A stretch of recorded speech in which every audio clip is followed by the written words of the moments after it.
Deep beneath the vast ocean, where sunlight has never touched, an ancient creature still lies motionless, waiting. The Bible calls it Leviathan. The book of Job describes its breath as making the sea boil, its scales locked tightly together like shields, and no weapon made by human hands has the power to subdue it. It stands as the symbol of chaos, a primal force that only the Creator himself has the power to restrain. But that is not all. Beneath those waters that seem so silent, there may also be hidden clues about the existence of female Nephilim and the origin of a brutal race of giants born from the forbidden union between fallen angels and mortal women before the Great Flood. Dive even deeper and we will come face to face with the most terrifying nightmare of the end times, the image of a female demon reigning upon the back of a blazing red dragon with 7 heads and 10 horns.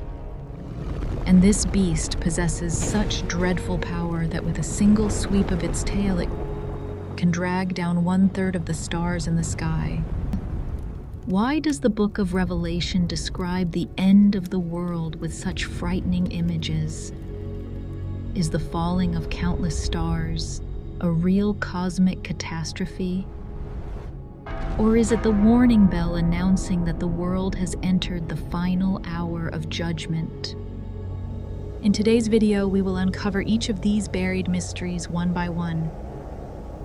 Prepare your mind and make sure you watch until the very last second, because the creature in the number 1 position will forever change the way you see the spiritual world. Let's begin. Creature 1, Leviathan's darkest secret. Leviathan, the sea monster that reigns at the deepest floor of the ocean, is truly one of the most fascinating creatures ever recorded in the Bible.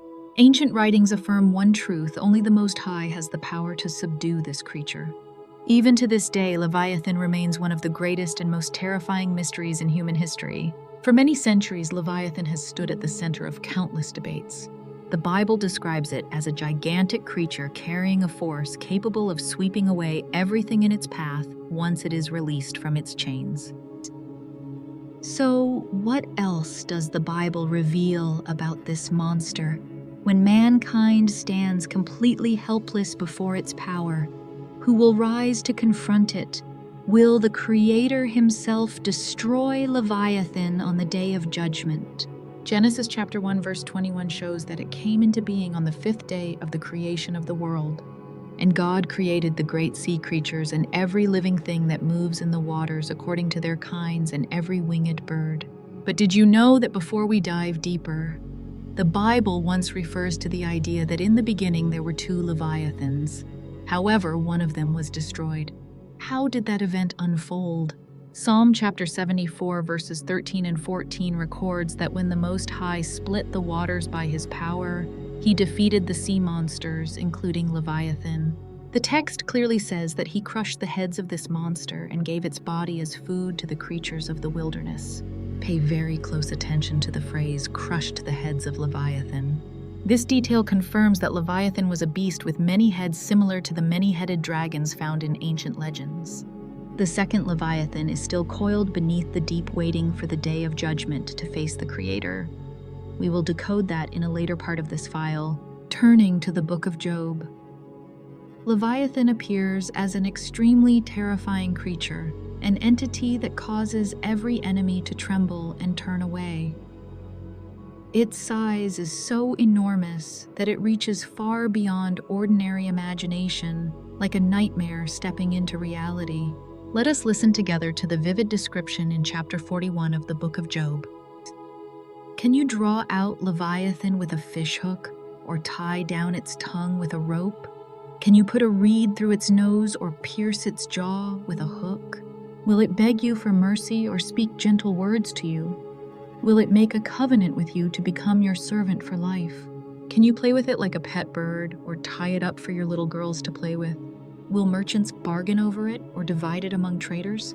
Can you fill its hide with harpoons or its head with fishing spears? Lay your hand upon it and you will remember the battle for the rest of your life. and never do it again. Every hope of subduing it is useless.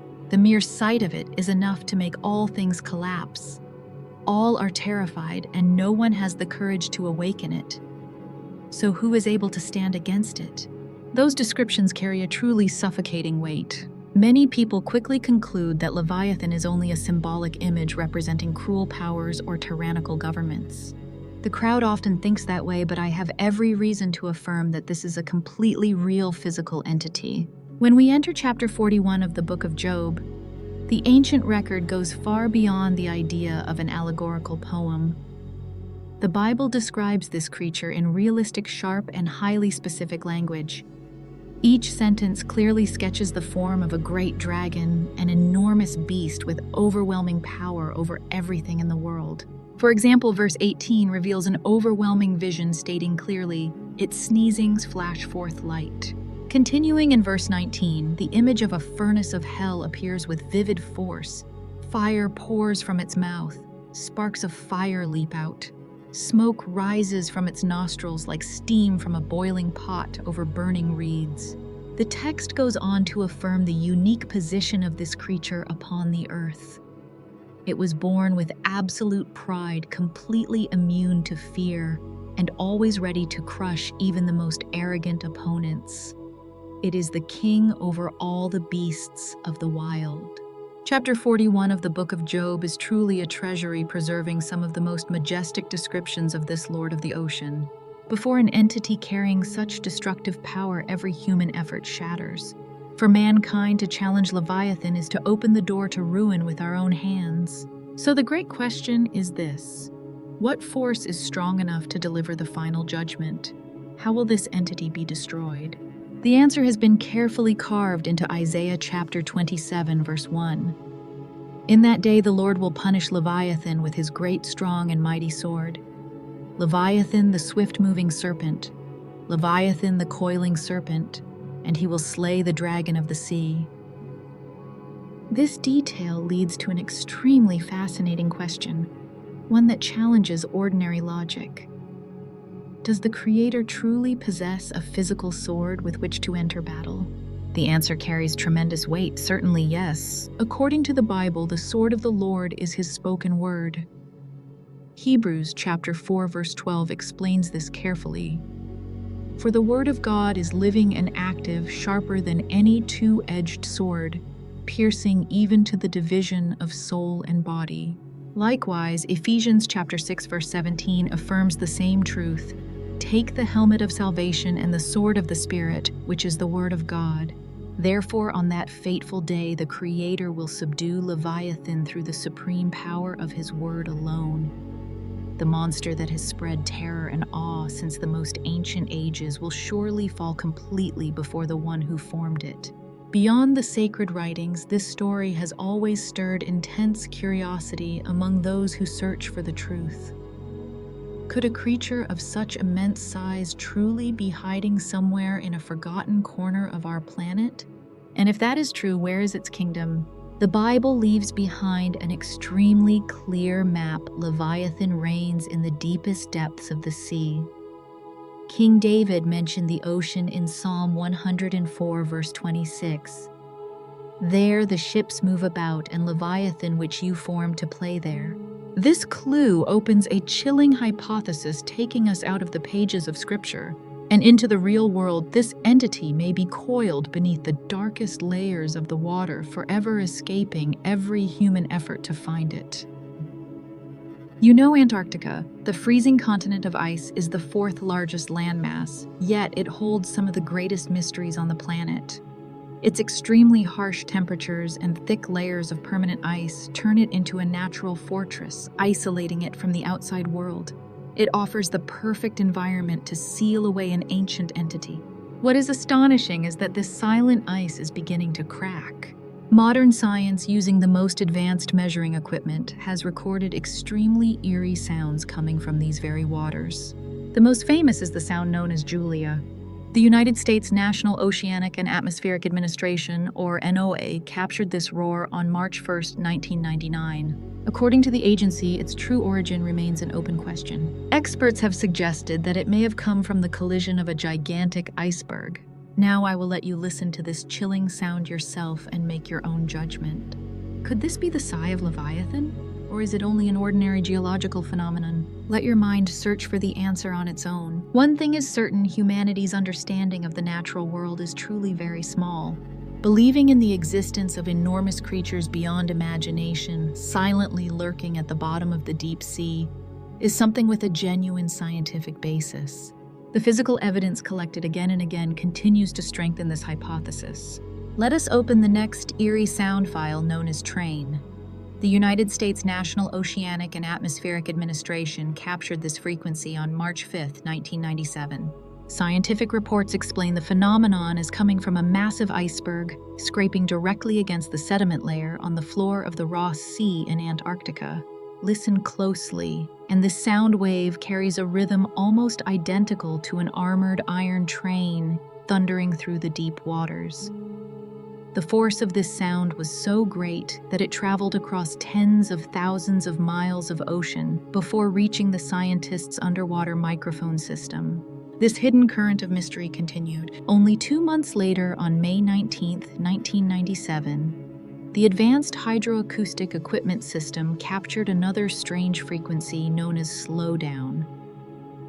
The frightening feature of this recording lies in the way the sound gradually decreases in intensity, continuing for 7 full minutes like the enormous sigh of a living creature slowly sinking into sleep.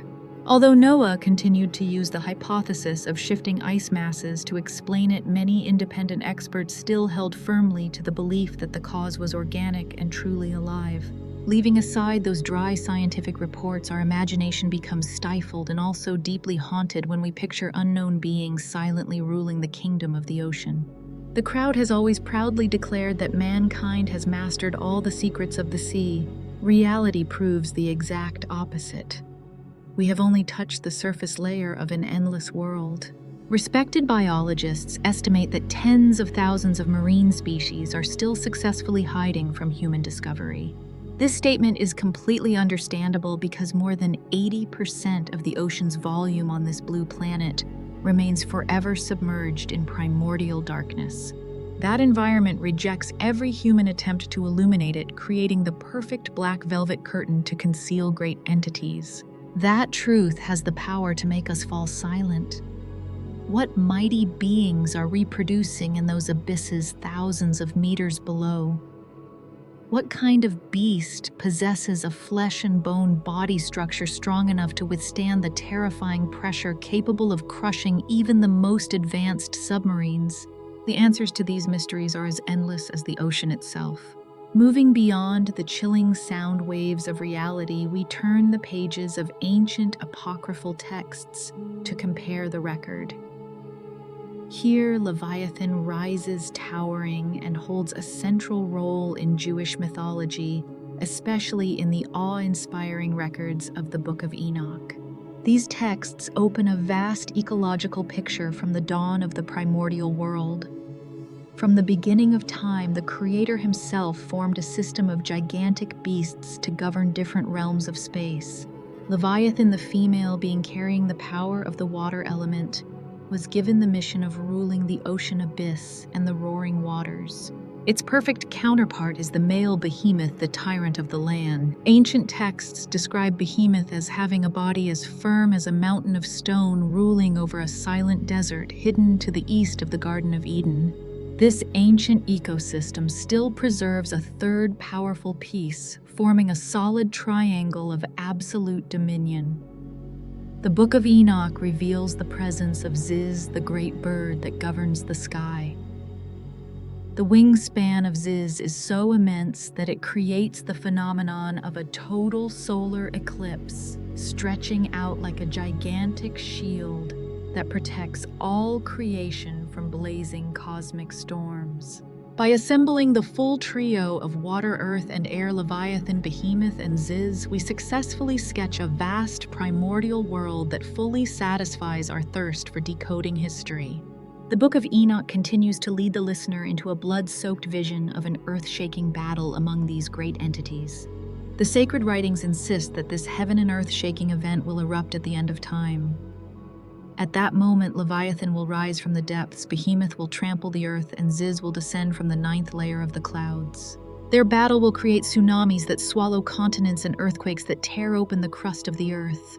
Their sharp horns and gigantic fins will strike with destructive blows of supreme force.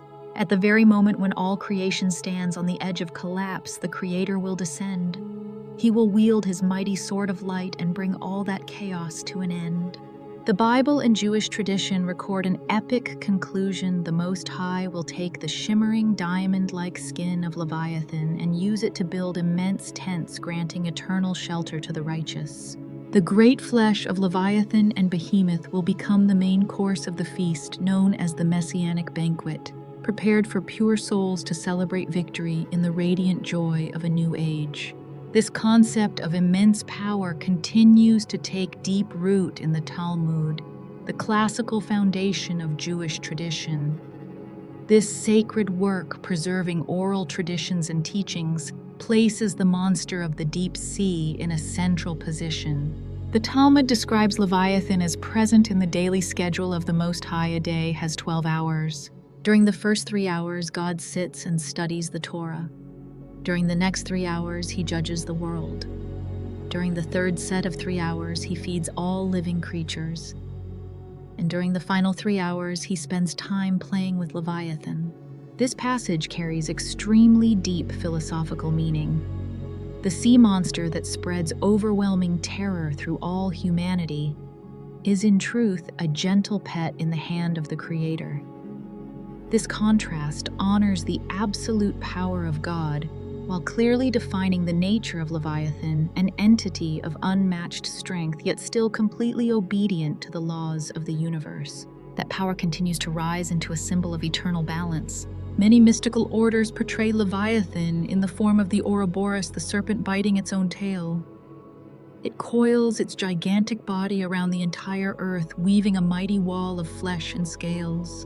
This great structure holds the primordial ocean tightly in place, gathering all chaotic energies into one domain and protecting the survival of humankind.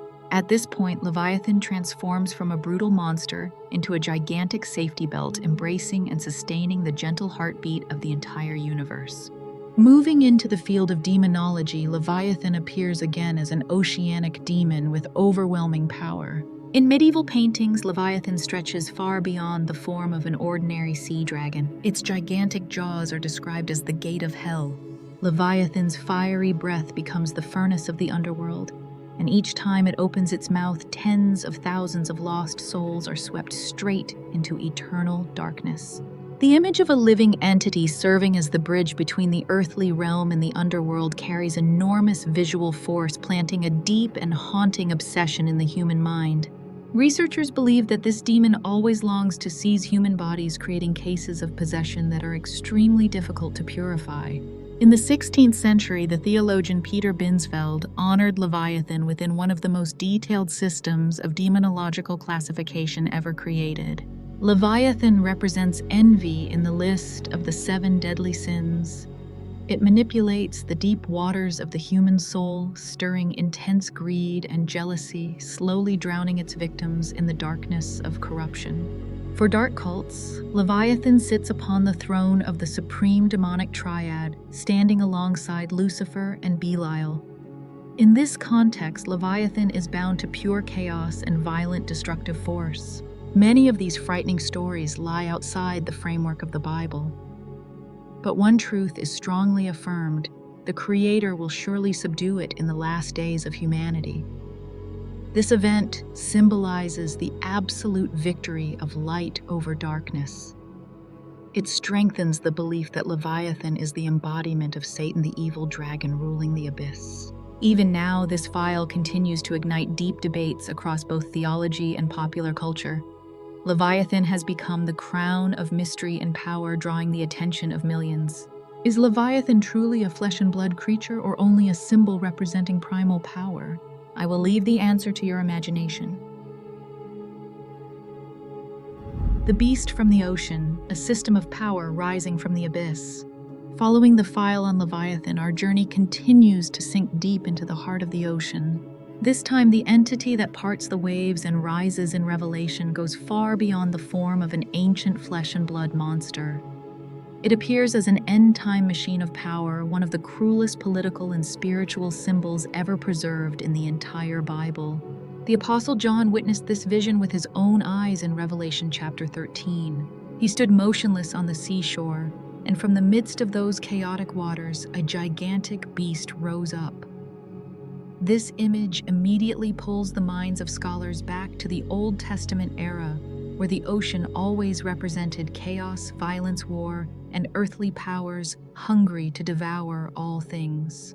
In the book of Daniel, chapter 7:4, enormous beasts also tore through the waters and rose up when the winds of heaven violently stirred the sea. Each creature represented a kingdom, a mighty empire that used violence and arrogance to crush the nations.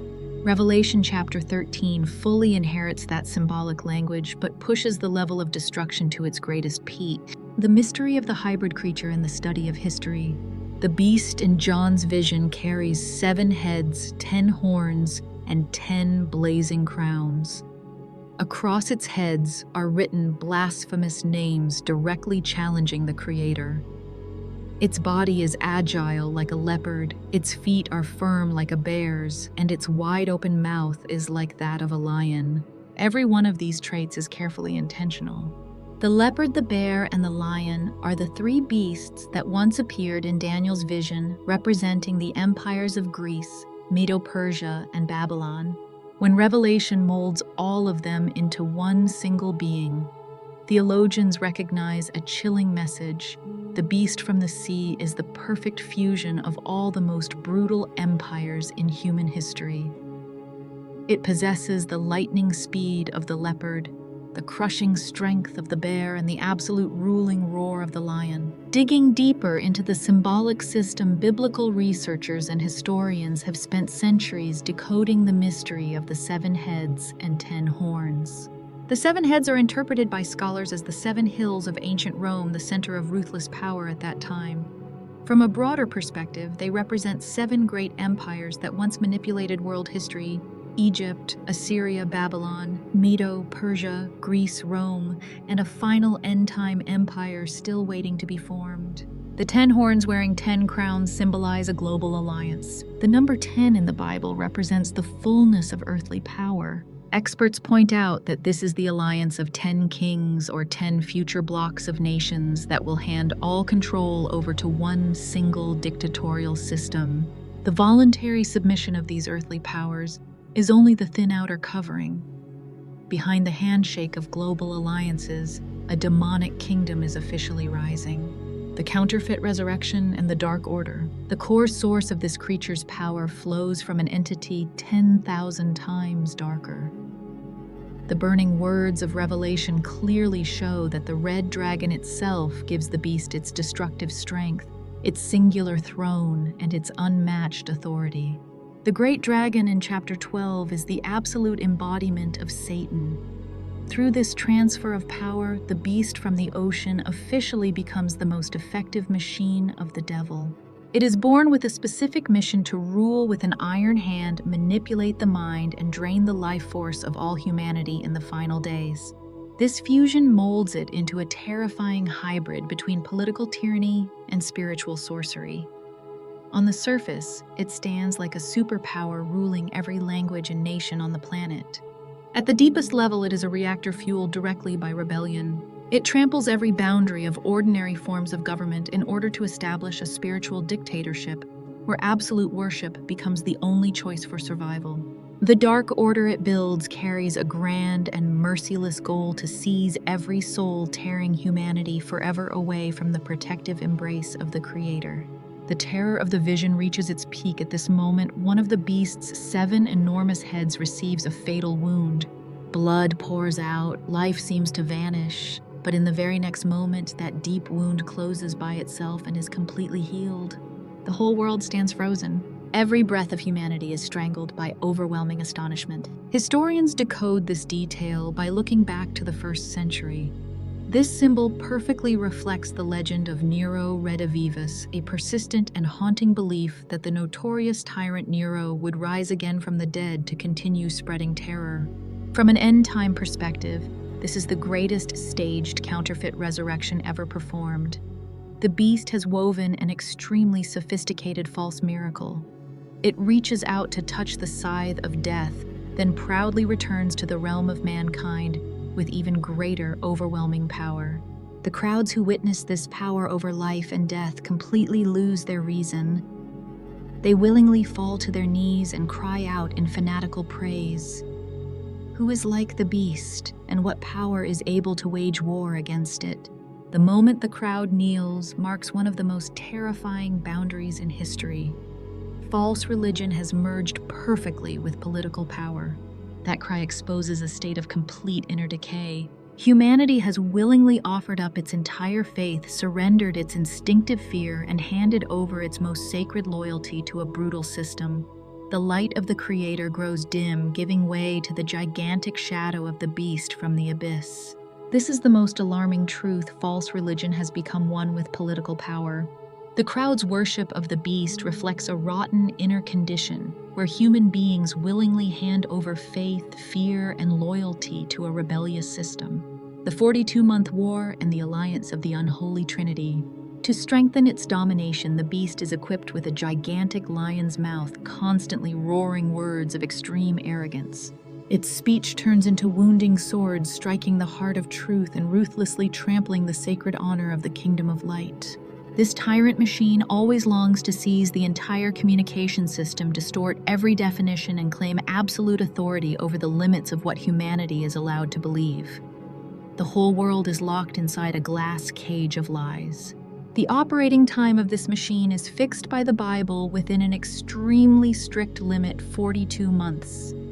This 3.5-year period echoes again and again in apocalyptic literature through coded numbers such as 1,260 days or a time times and half a time. This is the darkest era of ultimate oppression. Every act of arrogance from this power collides with one supreme boundary. The beast's entire cycle of expansion remains forever trapped beneath the governing hand of God. Throughout those blood-soaked 42 months, the beast launches a war of destruction directly against the saints, and it is granted authority to defeat them in the physical realm.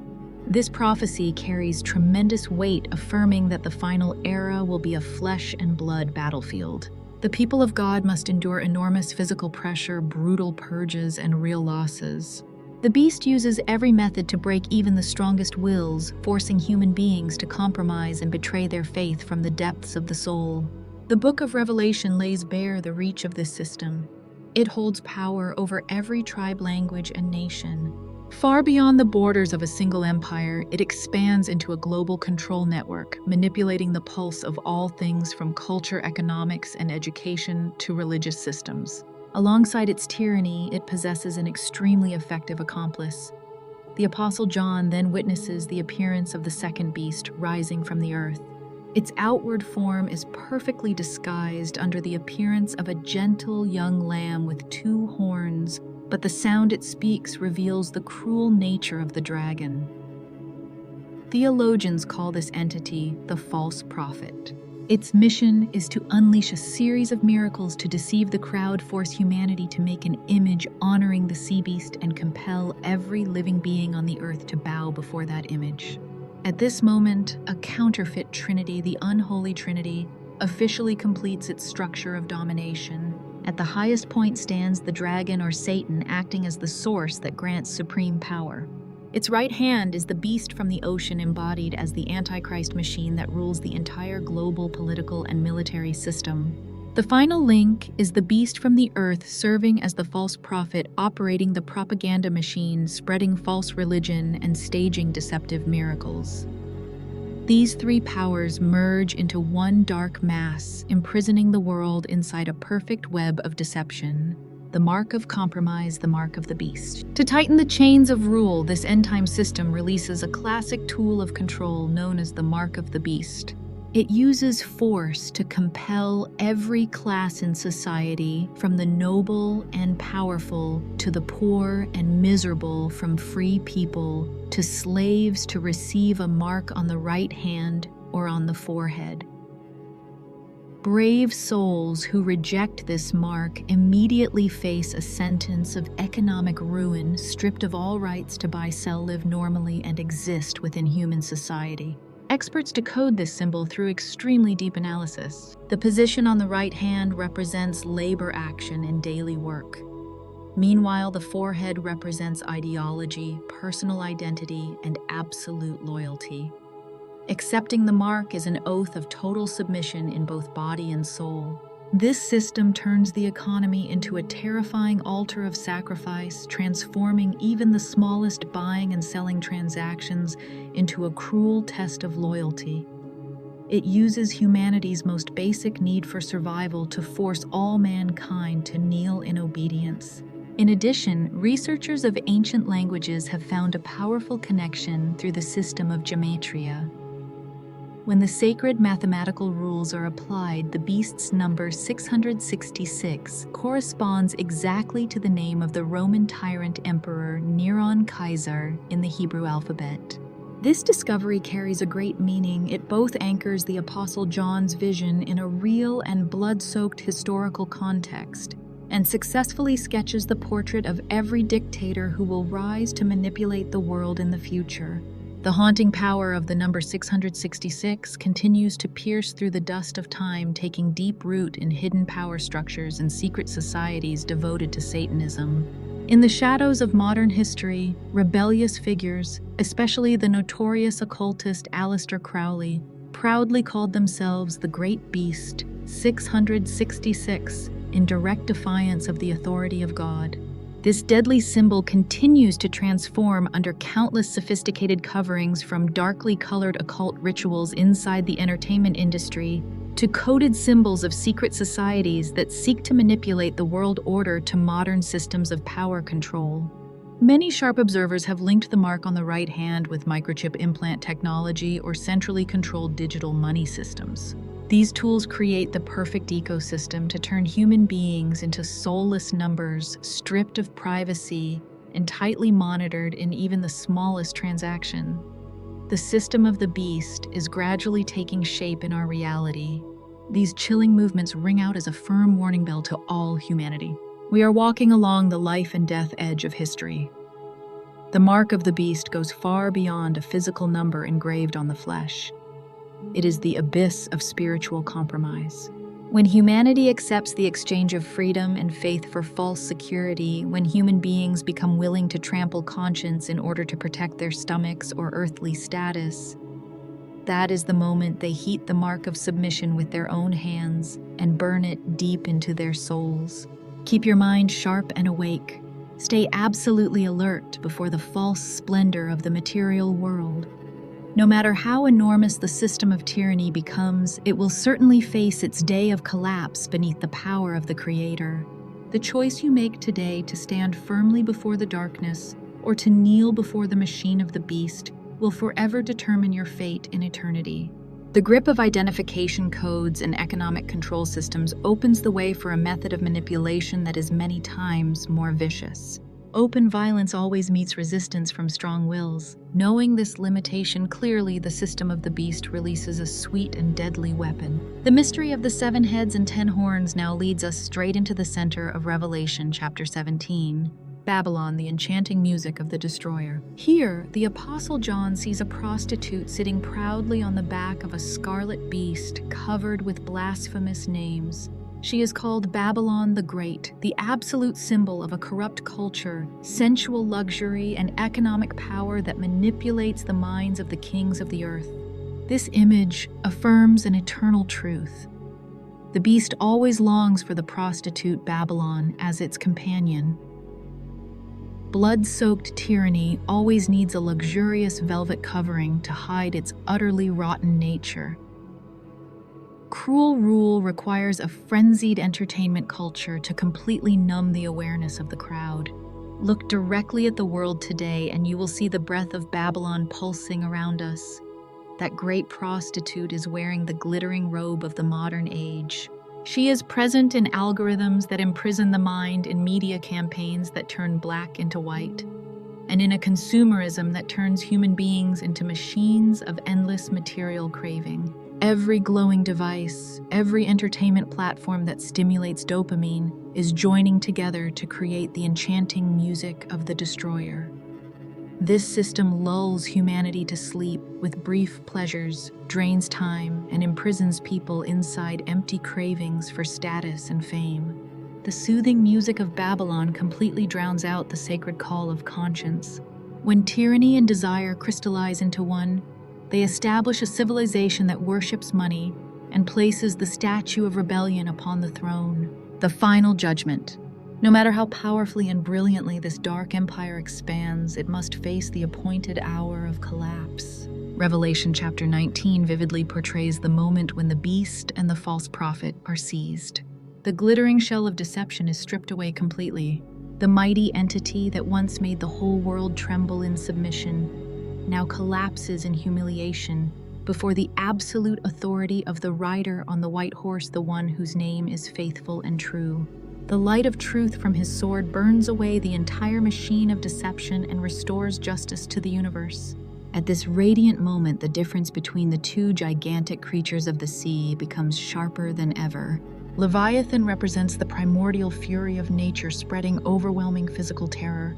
The beast from the sea in Revelation drives fear into the darkest spiritual limit.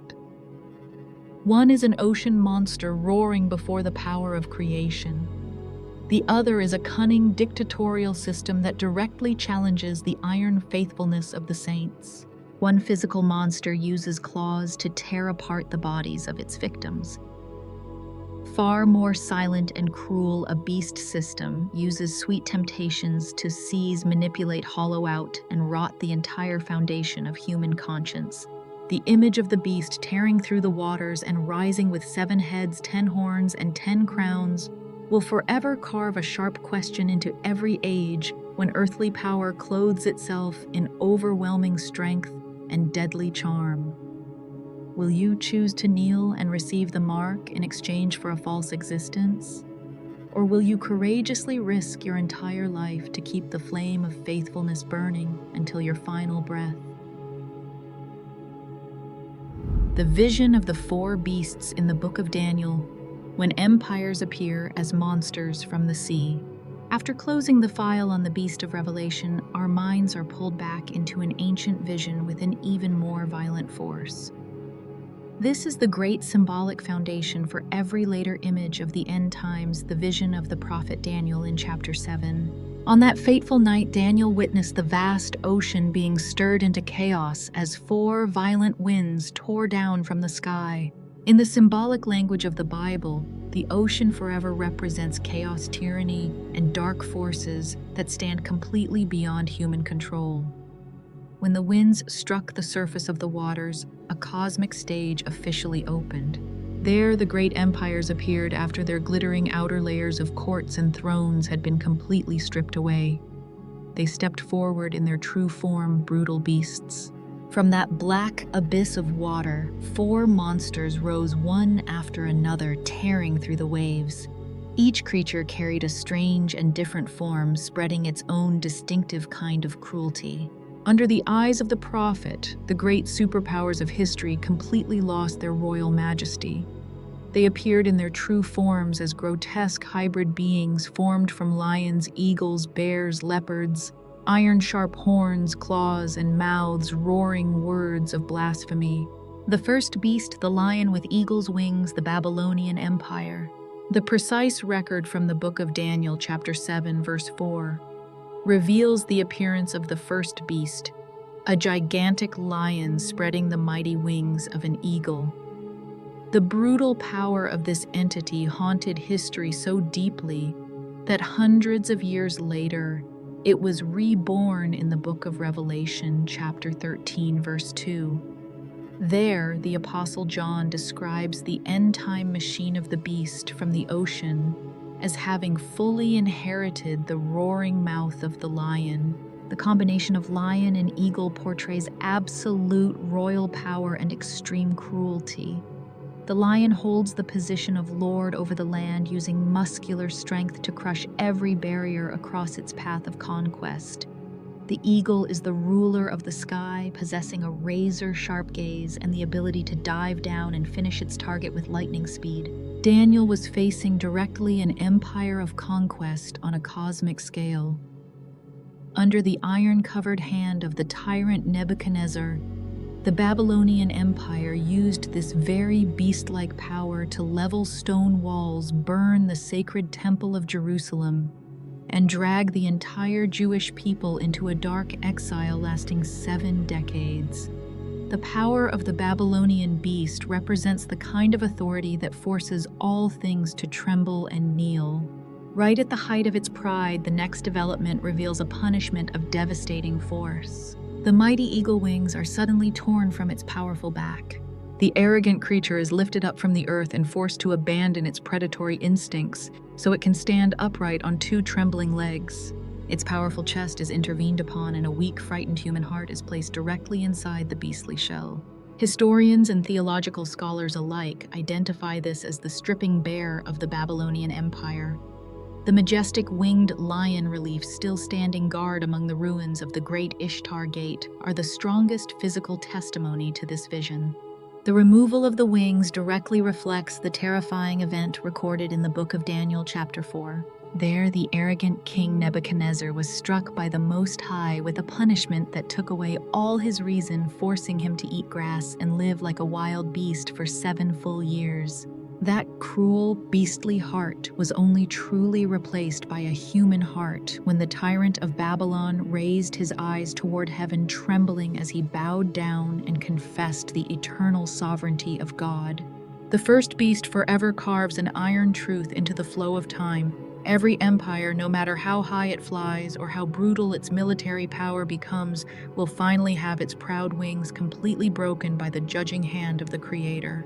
The haunting vision rises higher when the second beast emerges in the form of a gigantic bear. The second beast, the flesh-tearing bear, the Medo-Persian Empire. As soon as the proud shadow of the Babylonian lion collapses beneath the blow of judgment, the raging ocean immediately molds a new and more brutal nightmare. The record from the book of Daniel, chapter 7, verse 5, brings us face to face with the second beast, a gigantic bear with a massive body. Its brutal legacy continues to echo all the way into the New Testament era, clearly portrayed by the Apostle John in the book of Revelation, chapter 13, verse 2. There, the end-time machine of the beast fully inherits the firm feet of the bear, the perfect weapon born to trample and crush all things beneath terrifying weight. Completely different from the royal authority of the lion, the bear represents destructive force through sheer massive weight. The vision describes its body leaning to one side raised higher than the other, creating a tilted posture of threatening attack. Historians understand this uneven posture as the picture that exposes the political structure of the allied Medo-Persian Empire. Within that system, the Persian power under the commanding hand of Cyrus the Great rose up and completely overshadowed the other side. Persia rose higher, swallowing the authority of the Medes in order to manipulate the fate of the entire ancient world by itself. The horror of this beast gathers fully in its red mouth. Between its jagged teeth are 3 bleeding ribs clamped tightly. Historians identify these as the great trophies torn from the bodies of 3 superpowers that Persia had ripped apart: the wealthy kingdom of Lydia, the proud Babylonian Empire, and the ancient civilization of Egypt. The beast holds those shattered bones right at the center of the vision, turning them into the strongest physical testimony to the destructive force of a great war machine. The peak of terror occurs when a voice echoes from the unseen realm and gives it a direct command: "Arise, devour much flesh." This blood-soaked command fully exposes the endless hunger for territory found in the world's superpowers. Through Daniel's sharp spiritual lens, every grand slogan painted by dictators such as bringing civilization, bringing peace, or protecting the nations turns into the ashes of deception. The true nature of every tyranny on earth gathers in sharp teeth, ruined ribs, and commands of slaughter. This flesh-tearing bear forever nails a chilling truth into human history. Behind empires are always gigantic creatures fed by the bones and blood of the nations. As soon as the sound of the bear grinding bones fades away, the raging ocean immediately roars again, signaling a storm-like overthrow. The third beast, the four-winged, four-headed leopard, the Greek Empire. The record from the book of Daniel, chapter 7, verse 6, reveals the third beast rising from the waters, a leopard with four bird wings fastened to its back and four grotesque heads stretching from its neck. Its brutal power continues to cross space and time, passing down to the end-time machine in the book of Revelation, chapter 13, verse 2. There, the beast from the ocean in John's vision carries the full, agile body of the leopard, a trait born to sweep through targets with lightning speed. The leopard is already the supreme master of hunting speed. Adding four wide bird wings accelerates that ability until it breaks into a supernatural level. This vision portrays a strategy of lightning conquest, a power that falls upon its victims before they can even understand what is happening or form any resistance. Even the strongest defensive lines become useless before the flexibility of this beast. Historians and theological scholars immediately recognize this image as the great Greek Empire led by the sword of Alexander the Great. The young king's campaign of conquest carried the destructive force of a superstorm. Within only one brief decade of the 4th century before Christ, the Greek army shattered the enormous Persian Empire and swept fiercely from the vast deserts of Egypt all the way to the distant edge of the Indus Valley. That terrifying speed of advance permanently redrew the map of the ancient world, forcing many long-standing civilizations to kneel in submission beneath Greek rule. The four heads stretching in four directions allow the beast to control every direction of the universe. Along with that dominion, this detail carries a harsh oracle about the fracture of power. Immediately after Alexander's sudden death at the age of 32, the great empire faced an extreme vacuum of authority. The vast territorial inheritance was torn apart and ruthlessly divided among his four most outstanding generals. Ptolemy ruled the territory of Egypt. Seleucus seized Syria and Babylon. Cassander controlled the homeland of Macedonia, and Lysimachus ruled the region of Thrace and Asia Minor. The image of the four heads exposes a flesh-and-blood law of earthly power.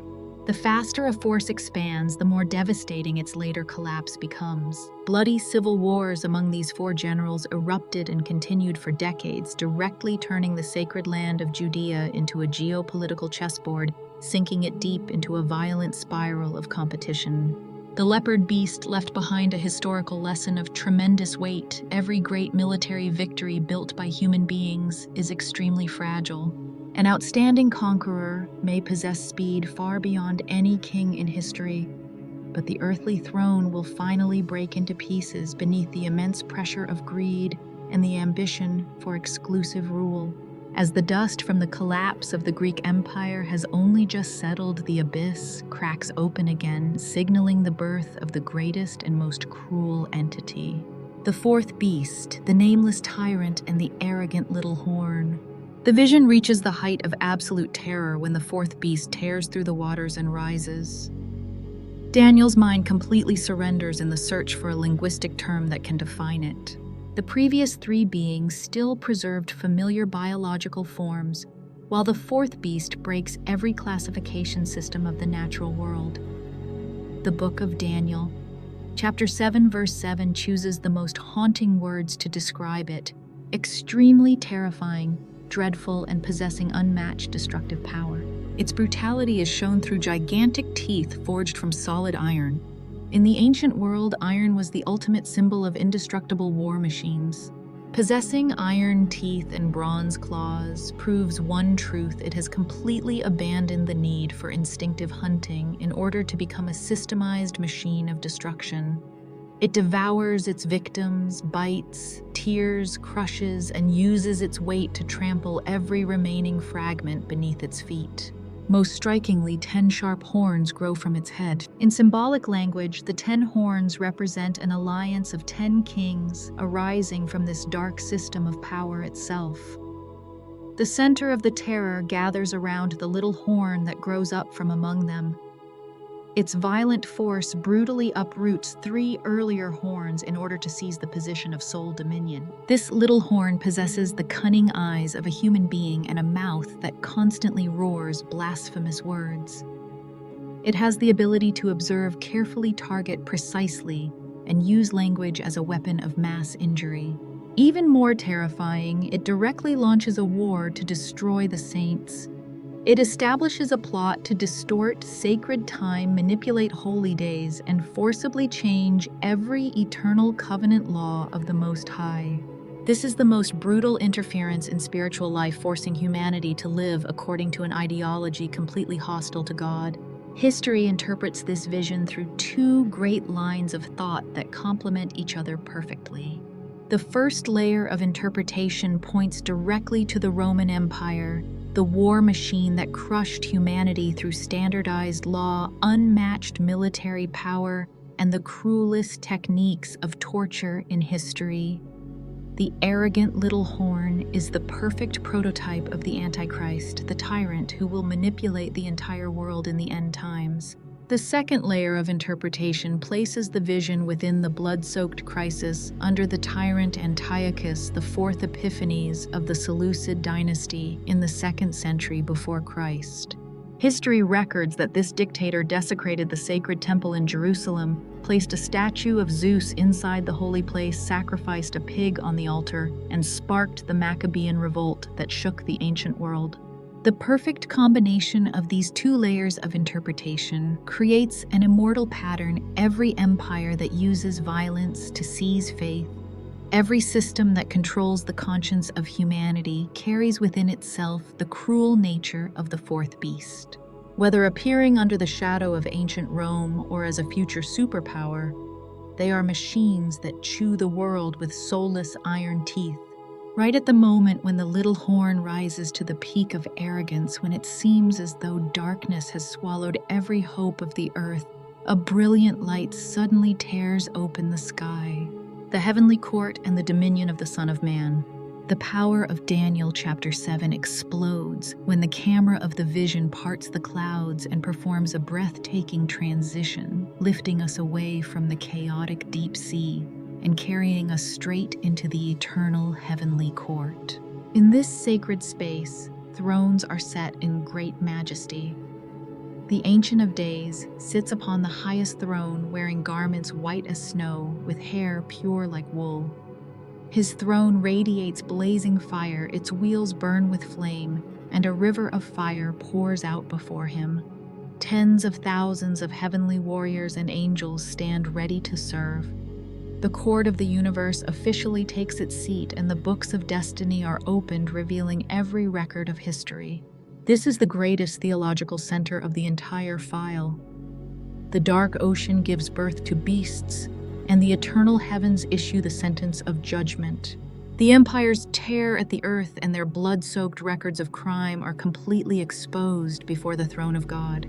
The little horn roars arrogant words, and the final verdict forever belongs to the Ancient of Days. The great iron-toothed beast is immediately destroyed in a devastating judgment. Its body is thrown directly into the sea of fire to be burned up, ending forever all the arrogance of earthly power. The height of glory appears when Daniel sees a figure called the Son of Man coming with the clouds of heaven. The dark beasts rise from muddy waters. By contrast, the majestic Son of Man descends from radiant clouds. He approaches the Ancient of Days and receives full dominion over the universe, supreme glory, and an indestructible kingdom. Every people, language, and nation across the whole earth bows down to honor him. This great image outlines the absolute authority of the Messiah Jesus, the one who would later claim the position of sitting at the right hand of power for himself. The perfect piece for the end times. At this point, the structure of the vision forms a great closed circle. The stormy ocean gives birth to the beasts. The beasts represent brutal empires. Brutality reaches its peak in the nameless beast and the little horn. The heavenly court opens. The Ancient of Days delivers punishment. The Son of Man receives eternal kingship. After that, the saints of the Most High officially inherit everlasting glory. The similarity between Daniel chapter 7 and Revelation chapter 13 reveals a great secret. The beast from the ocean in Revelation possesses the full traits of all four ancient beasts: the body of a leopard, the feet of a bear, the mouth of a lion, and 7 heads with 10 horns. The Apostle John fused the Babylonian vision into one perfect end-time creature. This vision affirms that the future Antichrist system is the most brutal upgraded form. That machine gathers together all the cunning, sweeping speed, crushing pressure, and cruelty of every empire in human history. The vision of the 4 beasts deserves to be called one of the most terrifying and majestic files in the Bible.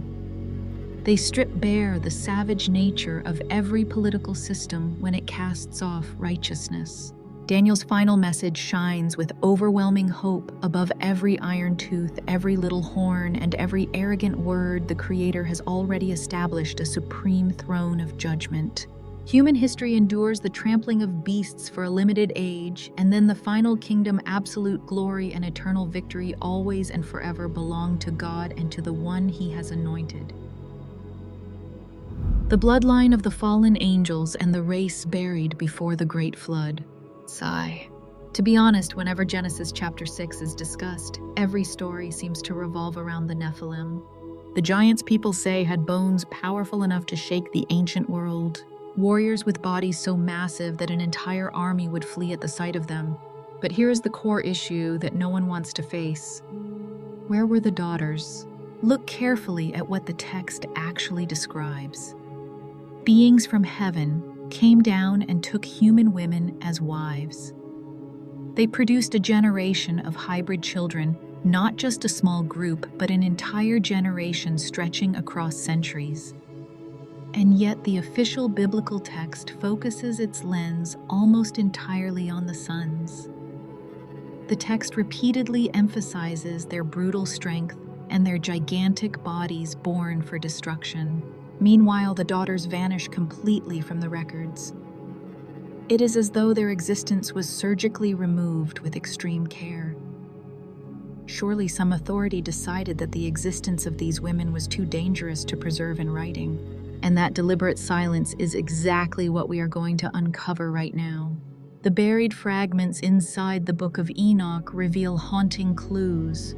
The clay tablets of the ancient Sumerians repeat a similar pattern.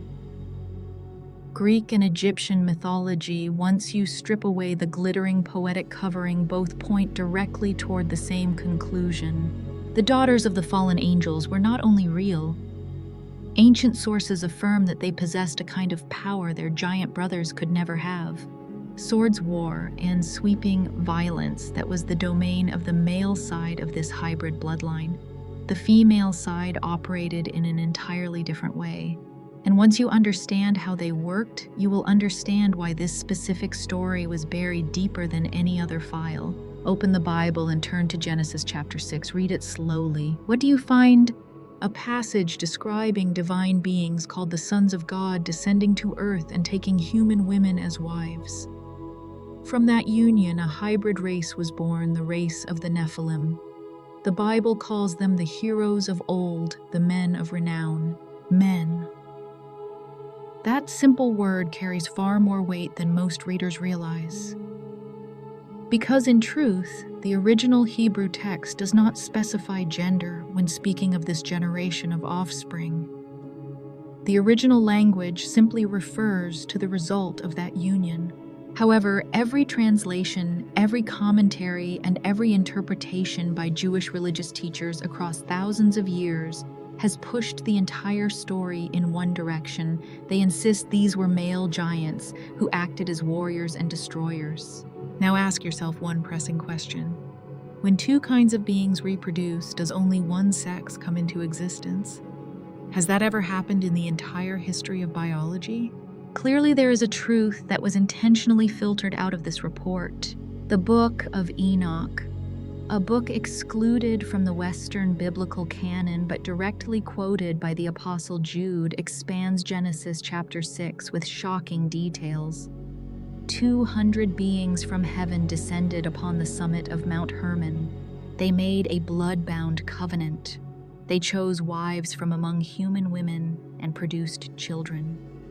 Enoch describes the endless hunger of this hybrid generation, their gigantic size, and the way they consumed resources until humanity could no longer bear it.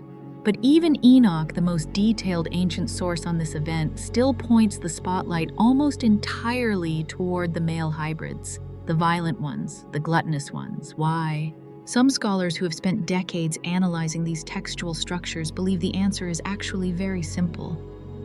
The removal of the daughters from the list was not an accident. Their existence was erased from the file because what they represented was far more threatening than physical violence. Think about how power truly operated in the ancient world. A giant holding a sword could certainly terrorize an entire region. That much is obvious.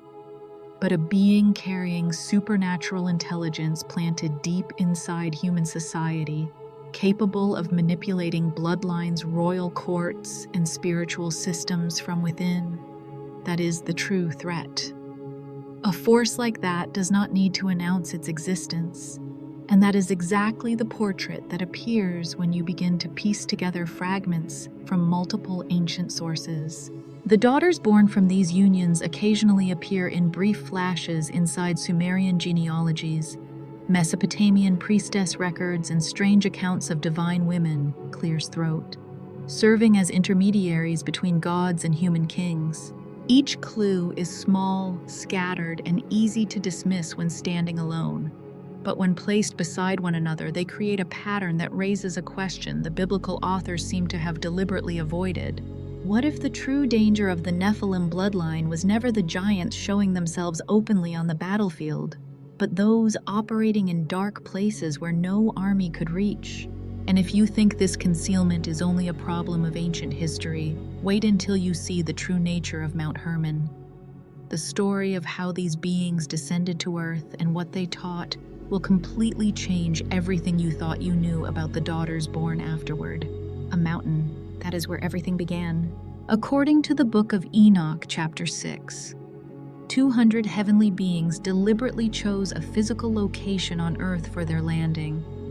Mount Hermon, located near the border between present-day Syria and Lebanon, rising more than 2,700 meters or 9,000 feet above sea level. Why was this location so important? Because these beings did not simply fall from the sky. They organized a highly structured operational formation. Enoch identifies their leaders by name. Samjaza held the role of overall commander. Azazel took the position of chief instructor. And before setting foot on Earth, they swore together a blood-bound oath, a covenant binding all 200 of them to act toward one shared goal.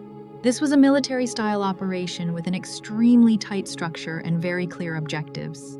And this is exactly where most people stop reading too early.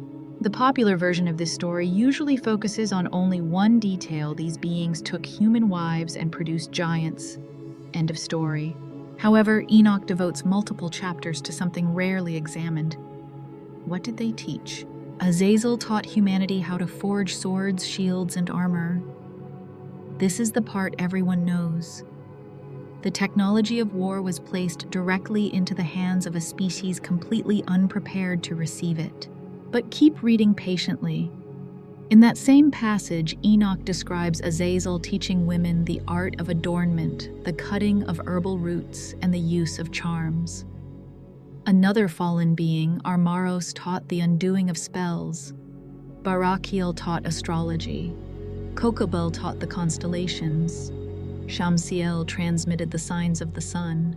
Pay close attention to one core detail in this list. A massive part of this teaching system was designed for and aimed specifically at women: adornment, herbal manipulation, charms, and the arts of attraction. These were not random skills carelessly thrown to humanity. Ancient analyses affirm that this was a deliberate curriculum with a clear purpose, created to upgrade human women in ways that went far beyond ordinary physical beauty. Now connect the clues most commentaries deliberately avoid. These upgraded women then became the mothers of the hybrid generation, their daughters born from the combination of angelic DNA and women who had already been altered by forbidden angelic knowledge inherited something far beyond size or muscular strength. What Enoch describes, even without saying it directly, is the formation of an entirely new kind of being. A generation of hybrids carrying angelic DNA raised from birth in an environment saturated with magical knowledge. They were weaponized before they could even walk. They were not born to enter the battlefield, but to carry out something the ancient world feared even more than war manipulation. That is the kind of power that reshapes an entire civilization without lifting a sword. It is the power that whispers into the ear of a king and calmly watches an empire change direction overnight. Mount Hermon was not only a landing site. Many researchers argue that it actually functioned as a dark academy, and the most dangerous graduates were not the ones history chose to remember. So, who exactly were these women? Where did they go? And how did ancient civilizations truly describe them once they rose to the heights of power? The answer has been lying in the open for thousands of years, hidden inside the myths modern academia continues to dismiss as fiction. Muscle is loud, intelligence is quiet, and silence stretching across every ancient civilization proves that it can be a weapon deadlier than anything else. When Genesis chapter 6 describes the Nephilim as the heroes of old, the text uses the Hebrew word gibborim. This term contains layers of meaning related to physical dominance, gigantic stature, and terrifying offensive force, the kind of power you can see from miles away. But what about the kind of power you cannot see? The records of ancient Mesopotamia contain countless documents referring to a class of women who held no official title, commanded no army, yet somehow controlled the decisions of kings. These women appear in scattered Akkadian texts as advisors to rulers. The language used to describe them separates them completely from ordinary people. According to these clay tablets, their counsel was believed to carry authority equal to the divine. Scholars have debated the true identity of these women for more than a century. Standard academic analyses usually classify them as priestesses or temple servants and nothing more. Yet the descriptions do not match that conclusion. Priests and priestesses serve the gods. These women, however, are described almost as though they themselves were divine. The Akkadian terms used to describe their perception have no exact equivalent in modern language. The closest translation suggests that they possessed a capacity of awareness beyond human limits, a kind of understanding that moved beyond ordinary observation into a realm even ancient scholars could not explain.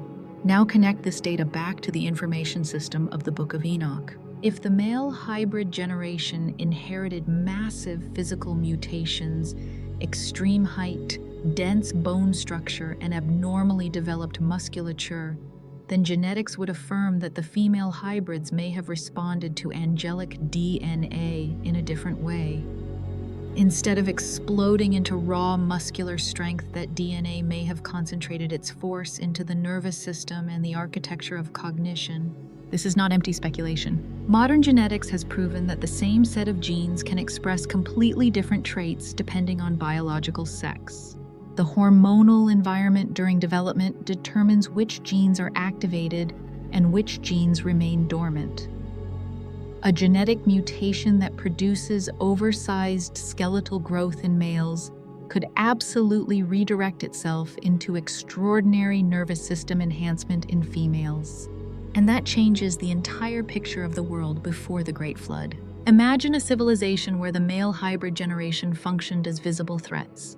Giants wandered everywhere, consuming everything and terrorizing settlements. Every eye was drawn toward them. Every defensive wall was built against them. Meanwhile, their sisters calmly entered royal courts without anyone paying attention. Some researchers, when comparing pre-flood narrative patterns across different cultures, have pointed out a chilling coincidence.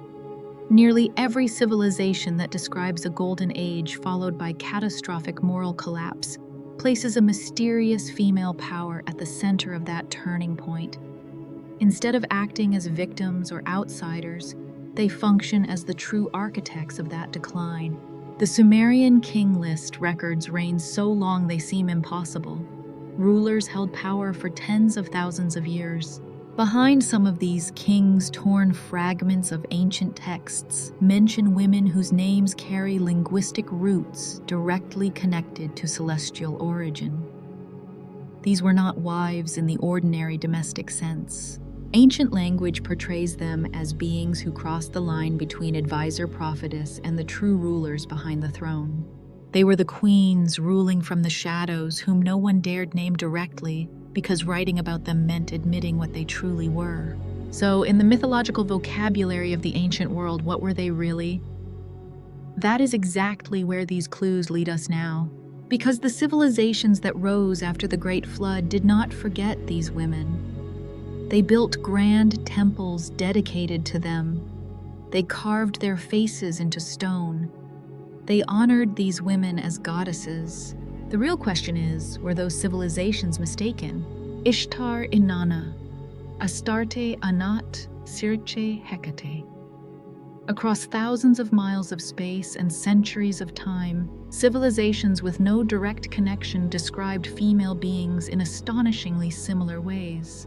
Beings of surreal beauty and terrifying power who walked calmly among humanity, demanded absolute worship, and held sources of knowledge that no earthly woman was permitted to touch. Modern academia calls them mythology cultural archetypes or psychological projections of ancient fears and desires. But what if academia has understood the matter completely backward? What if mythology is not fictional stories invented by primitive cultures, but a part of history that modern culture refuses to acknowledge? Analyze the Sumerian records about Inanna. She is not described the way gods usually appear in ancient literature, distant, cosmic, and abstract. Inanna walks boldly among cities. She enters the underworld in physical form. She seduces. She destroys. She manipulates royal bloodlines. The scribes writing about Inanna did not write about her as a philosophical concept. They wrote about her with the most specific and realistic details, the kind of details reserved for someone they had truly encountered face to face. The temple records of Mesopotamia go even further. The priestesses who served these entities did not perform symbolic rituals directed toward an invisible deity. Many cuneiform tablets describe direct physical interactions between the goddess and her inner circle. She personally instructed them. She gave them access to herbal formulas, knowledge of the stars, and techniques of psychological manipulation that these clay tablets openly called forbidden knowledge. Does that sound familiar? It certainly does, because that description matches almost word for word what the Book of Enoch says the fallen angels taught human women on Mount Hermon, adornment root-cutting charms, astrology, and the signs of the heavenly bodies. This match is not vague, it is extremely precise. And it is that sharp precision between completely independent sources that makes this chain of clues impossible to dismiss. Now shift your attention to Lilith. Her presence in ancient texts has been fragmented and deliberately obscured. In Sumerian literature, she appears in the form of a wind spirit. Isaiah chapter 14 mentions a creature that some English translations call a screech owl, but the original Hebrew word is Lilith. The alphabet of Ben Sira, a medieval Jewish text, places her before Eve as the first companion of Adam, a being who refused submission because she considered herself equal in origin to Adam. Equal in origin. That phrase carries a weight most readers rush past too quickly.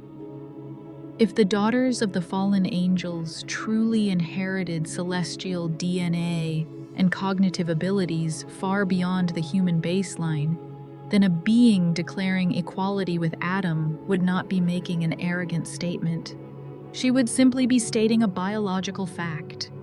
A hybrid creature carrying angelic genetics by measurable standards would be something entirely different from ordinary humanity. The Greek world also tells a parallel story through different figures.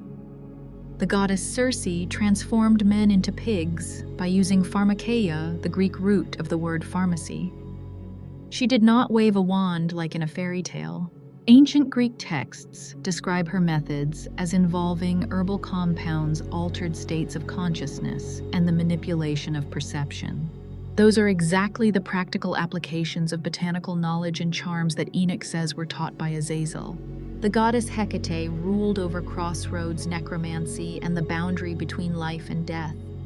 Egyptian mythology also placed similar female figures on the boundary between the earthly realm and the holy realm, intermediaries who could move freely between both worlds because they truly belonged to both. This is the core point that binds all of this together in a way that will certainly make anyone paying attention feel a chill. These were not separate mythologies that happened to imagine similar stories. Ancient historians such as Eusebius and Philo of Byblos argued strongly that pagan gods were eroded memories of real beings who existed before the Great Flood. They were the fallen angels and their hybrid children remembered through distorted lenses by civilizations that had lost the original context but could not erase the memory of them. In the end, the daughters of the Nephilim were not forgotten. They were simply renamed, given new titles, placed in temples instead of thrones, and worshipped instead of feared. And the knowledge they held, the forbidden arts inherited from the summit of Mount Hermon, did not vanish with mythology. It sank into the underworld. It transformed into rituals, traditions, and occult practices. Who preserved them? Who carried those secrets through the generations and encoded them into systems that still exist even today? The answer requires us to look directly at what these women truly did with celestial knowledge, and how they built something even the Great Flood could not completely destroy. Knowledge never dies when the teacher who transmitted it is thrown into prison. It migrates, searching for new hands, new vessels willing to embrace it, even when heaven itself has ordered it to be erased completely. The Book of Enoch from chapter 10 to chapter 13 clarifies one extremely brutal truth. God did not punish the fallen angels only for producing hybrid children. That sentence of judgment targeted directly what they had taught. That knowledge was judged so dangerous that the archangel Michael received the command to bind Samjaza beneath the earth for 70 generations. Azazel was thrown straight into darkness, crushed beneath jagged stones until the final day of judgment. The teachers were uprooted, but the curriculum survived. Who inherited it? Certainly not the giant sons whose existence revolved around eating and smashing things. It was the daughters raised where celestial genetics intersected with forbidden education who became living libraries storing everything their fathers had passed down to humanity. Imagine the scale of it. Metallurgy from Azazel, astrology from Barakiel and Kokabel, charms from Armoros, botanical manipulation, including the cutting of roots to create toxins and hallucinogenic medicines from many other instructors. Ancient Jewish commentaries preserved among the Dead Sea Scrolls frame this system as a complete machine. The disciplines interlocked, giving practitioners control over forces far beyond the limits of ordinary human experience. Here is what most researchers completely miss: human women received this knowledge directly from heavenly beings. This was first generation, or F1 knowledge transmitted directly from the source without any intermediary layer. Their daughters grew up in households where no knowledge was considered strange or forbidden. It was part of daily life, passed from mother to child in the same way a family trait is passed down through repetition and daily refinement. After only 3 or 4 generations, that raw celestial data would have evolved into standardized rituals and systematic procedures. They would have been filled with coded symbols designed specifically to preserve the knowledge while hiding it from the eyes of outsiders. Does that description match anything the ancient world produced? Every major civilization after the Great Flood carried extremely complex systems of secret knowledge. The mystery schools of Egypt, the star-worshipping religion of Babylon, and the cults of Eleusis in Greece. Each of these systems claimed that the origin of its knowledge came from beings who existed before human civilization was formed, holy teachers from an earlier age who transmitted sacred wisdom to a chosen minority. That consistency among cultures independent from one another is either the greatest coincidence in the history of human knowledge or a pattern pointing directly to one single source. The guardians of this inheritance could never publicly reveal their role. What they carried was the core cause that had triggered divine wrath against the pre-flood world. So they encoded it. They wrapped it in layers of symbols so thick that outsiders saw only ordinary religion, while insiders gained access to a completely different kind of power. And when the Great Flood arrived, carrying the mission to cleanse this entire corrupt seed from existence, one great question remained open. Did those waters truly destroy everything they were assigned to destroy? The answer is more frightening than the Great Flood itself. Most people, when hearing about Noah's flood, automatically imagine a moral reset. Humanity sinned. God responded. Water covered the earth, clean and simple. But the problem is that the text does not say only that. Return to Genesis chapter 6, verses 11 and 12. This passage does not merely describe moral decay. The Hebrew word used is shashath, a term meaning to rot, corrupt, and destroy from the very core. Then comes a phrase that changes everything. All flesh had corrupted its way upon the earth. All flesh. The very structure of flesh. The physical, biological foundation of life had been violated. This is not simply a spiritual metaphor. Ancient Jewish scholars, including some whose commentaries survive in the Targum, interpreted this passage as a description of a pollution catastrophe that had penetrated to the level of genetics. The interbreeding between angelic beings and human women had created a hybrid genome. It spread uncontrollably through generation after generation of the human population like a slow-moving virus with no natural immune system capable of resisting it. And who carried the spread of this genome forward most effectively? Certainly not the giants. Their enormous size, endless hunger, and violent behavior made them far too visible, too easy to identify, and impossible to hide. Any strategy designed to cleanse that corrupted bloodline would catch them first. The female side created an entirely different problem. A woman carrying hybrid blood containing angelic DNA could blend into human communities without being detected. She could marry an ordinary man, give birth to children, and pass fragments of that angelic genome into family trees that appeared completely normal from the outside. After only 3 generations, that corruption would become fully invisible, buried so deeply inside genetic records that no outside observer could distinguish the hybrid bloodline from pure human blood. That is why the daughters became 1,000 times more dangerous than the sons. The giants threatened humanity's present. The daughters threatened humanity's future. Every child they bore became a carrier. Every generation they touched pushed mankind farther away from the original design. Some theologians, when analyzing the flood story through this lens, point out that the scale of the judgment suddenly becomes extremely logical. Why destroy the entire world to solve a local problem? Why kill every living creature, including animals, as Genesis records, if the true issue was merely human wrongdoing, because that pollution catastrophe was not local?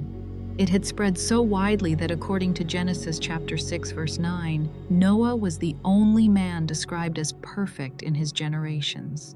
That Hebrew word tamim carries the implication of genetic wholeness, unblemished condition, and purity of lineage. Noah was not only morally righteous, his bloodline remained intact, untouched by the hybrid genome that had already infiltrated nearly every other family tree on Earth. Seen through this analytical framework, the Great Flood no longer looks like divine rage. It looks exactly like a surgical excision. A total reset of the biological foundation designed to eliminate defective DNA at the root before it had the chance to replace the human species completely. The target was not sin in the abstract sense. The target was a very specific genetic threat with a very specific infectious medium, the female carrier. God saved exactly 8 people on that ark. 8 people from the entire population of a planet. This was the most severe bottleneck in all human genetic history. It was calculated precisely to preserve only the last remaining pure human bloodline and let everything else drown beneath the depths. That plan should have worked. The defective genome should have been buried forever beneath the deep waters, together with every carrier, every hybrid individual, every daughter of every fallen angel who had ever walked the earth. And yet, Genesis chapter 6 verse 4 contains a short phrase of only a few words, with enough force to shatter that assumption completely, and also after that. The Nephilim existed before the Great Flood, and somehow against all ordinary logic they appeared again after that catastrophe. This proves a chilling truth: something survived the cleansing waters that should not have survived. How, through whom? And what does that survival mean for every generation born afterward? A few short words buried in Genesis chapter 6 verse 4 have haunted biblical scholars for centuries. And also after that, the Nephilim were on the earth in those days. And also after that, after the Great Flood, after the total destruction of every living creature not protected on the ark, after the most devastating divine judgment ever recorded in any ancient text, that hybrid bloodline still rose above the water. How could that happen? Noah was chosen because his genealogy was tamam, perfect, unpolluted. His sons Shem, Ham, and Japheth surely inherited genetic integrity from their father. The equation seems tightly sealed. 8 people entered the ark. 8 people stepped out, all from the same pure bloodline. And yet the text leaves open one detail that most sermons pass over without a second thought. Noah's sons brought their wives onto the ark. The Bible records nothing about the purity of those 3 women's genealogies. The text completely omits their tribal origins, the identities of their fathers, and any verification of their bloodline condition. In a story obsessed with genetic purity, where Noah is specifically praised for being unblemished in his generations, the silence surrounding the backgrounds of these 3 women echoes with deafening force. Some researchers specializing in pre-flood textual analysis have proposed a theory that reshapes the entire world after the catastrophe.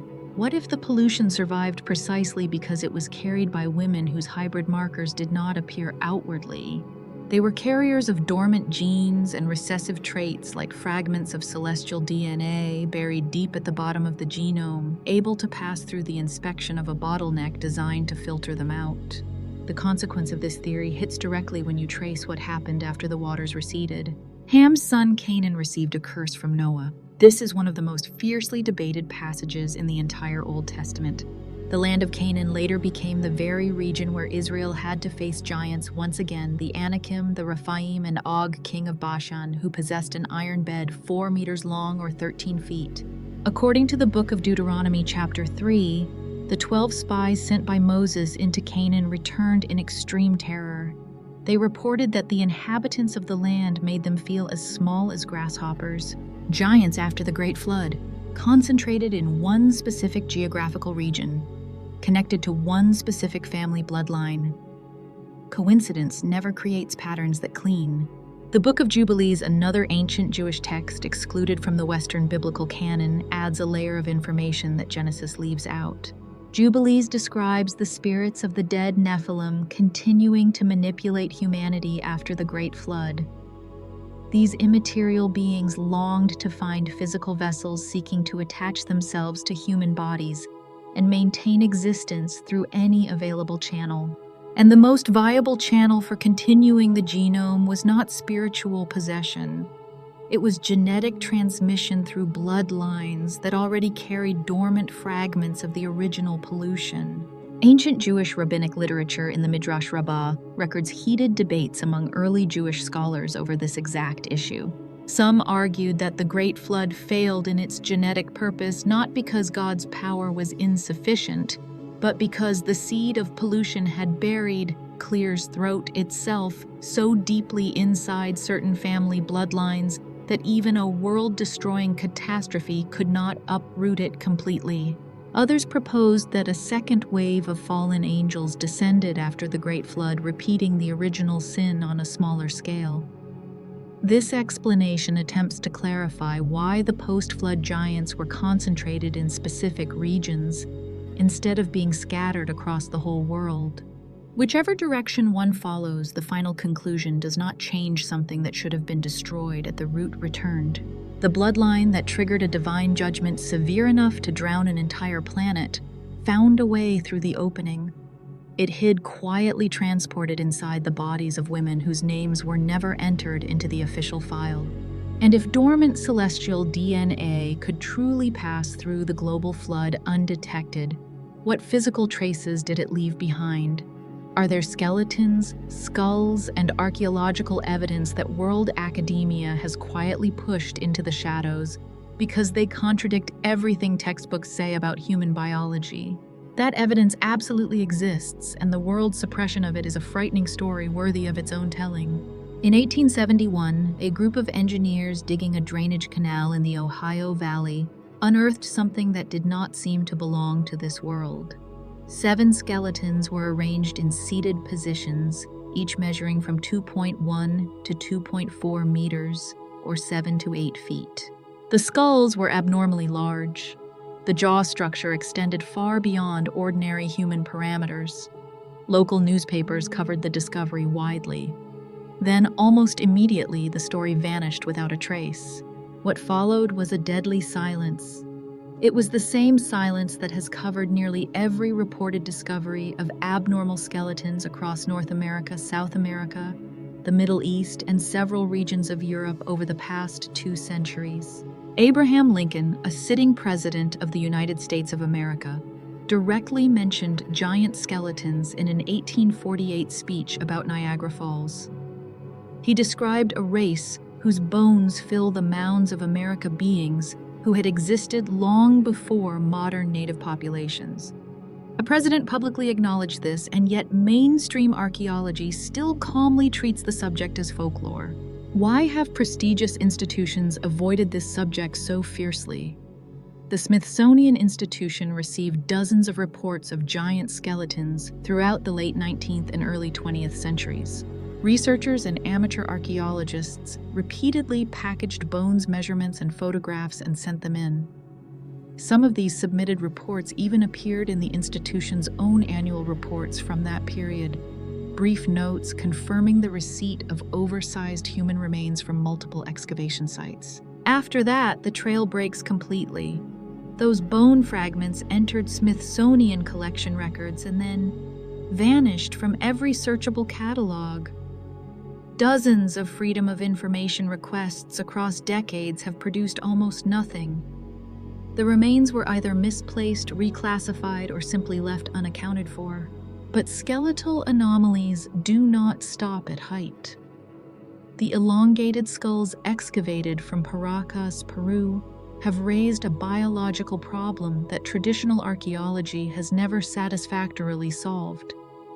Standard cranial deformation, the practice of binding the skulls of infants to reshape them, can change the shape of a skull, but it cannot change its volume or weight. The Paracas skulls are entirely different. Their cranial volume is about 25% larger than that of ordinary human skulls. Their bone structure is thinner, and multiple specimens possess only 1 parietal plate instead of the standard 2. That final detail carries enormous weight. The number of parietal plates is determined by genetics. Binding an infant's head with cloth cannot change the number of plates formed during fetal development. These skulls are shaped differently not because of cultural intervention. Something in their biological foundation is truly different at a fundamental level. DNA analysis carried out on several Paracas specimens produced results that mainstream media outlets have almost entirely ignored. The mitochondrial haplogroups collected from hair and bone samples did not match any known indigenous population in the Americas. Some genetic markers pointed directly toward populations from the Black Sea region and the Near East regions directly connected to post-flood migration models recorded in Genesis chapter 10. Especially noteworthy are the female specimens among the Paracas skulls. Many elongated skulls belong to women with cranial traits suggesting nervous system capacity far beyond the ordinary human level. They were certainly not manual laborers.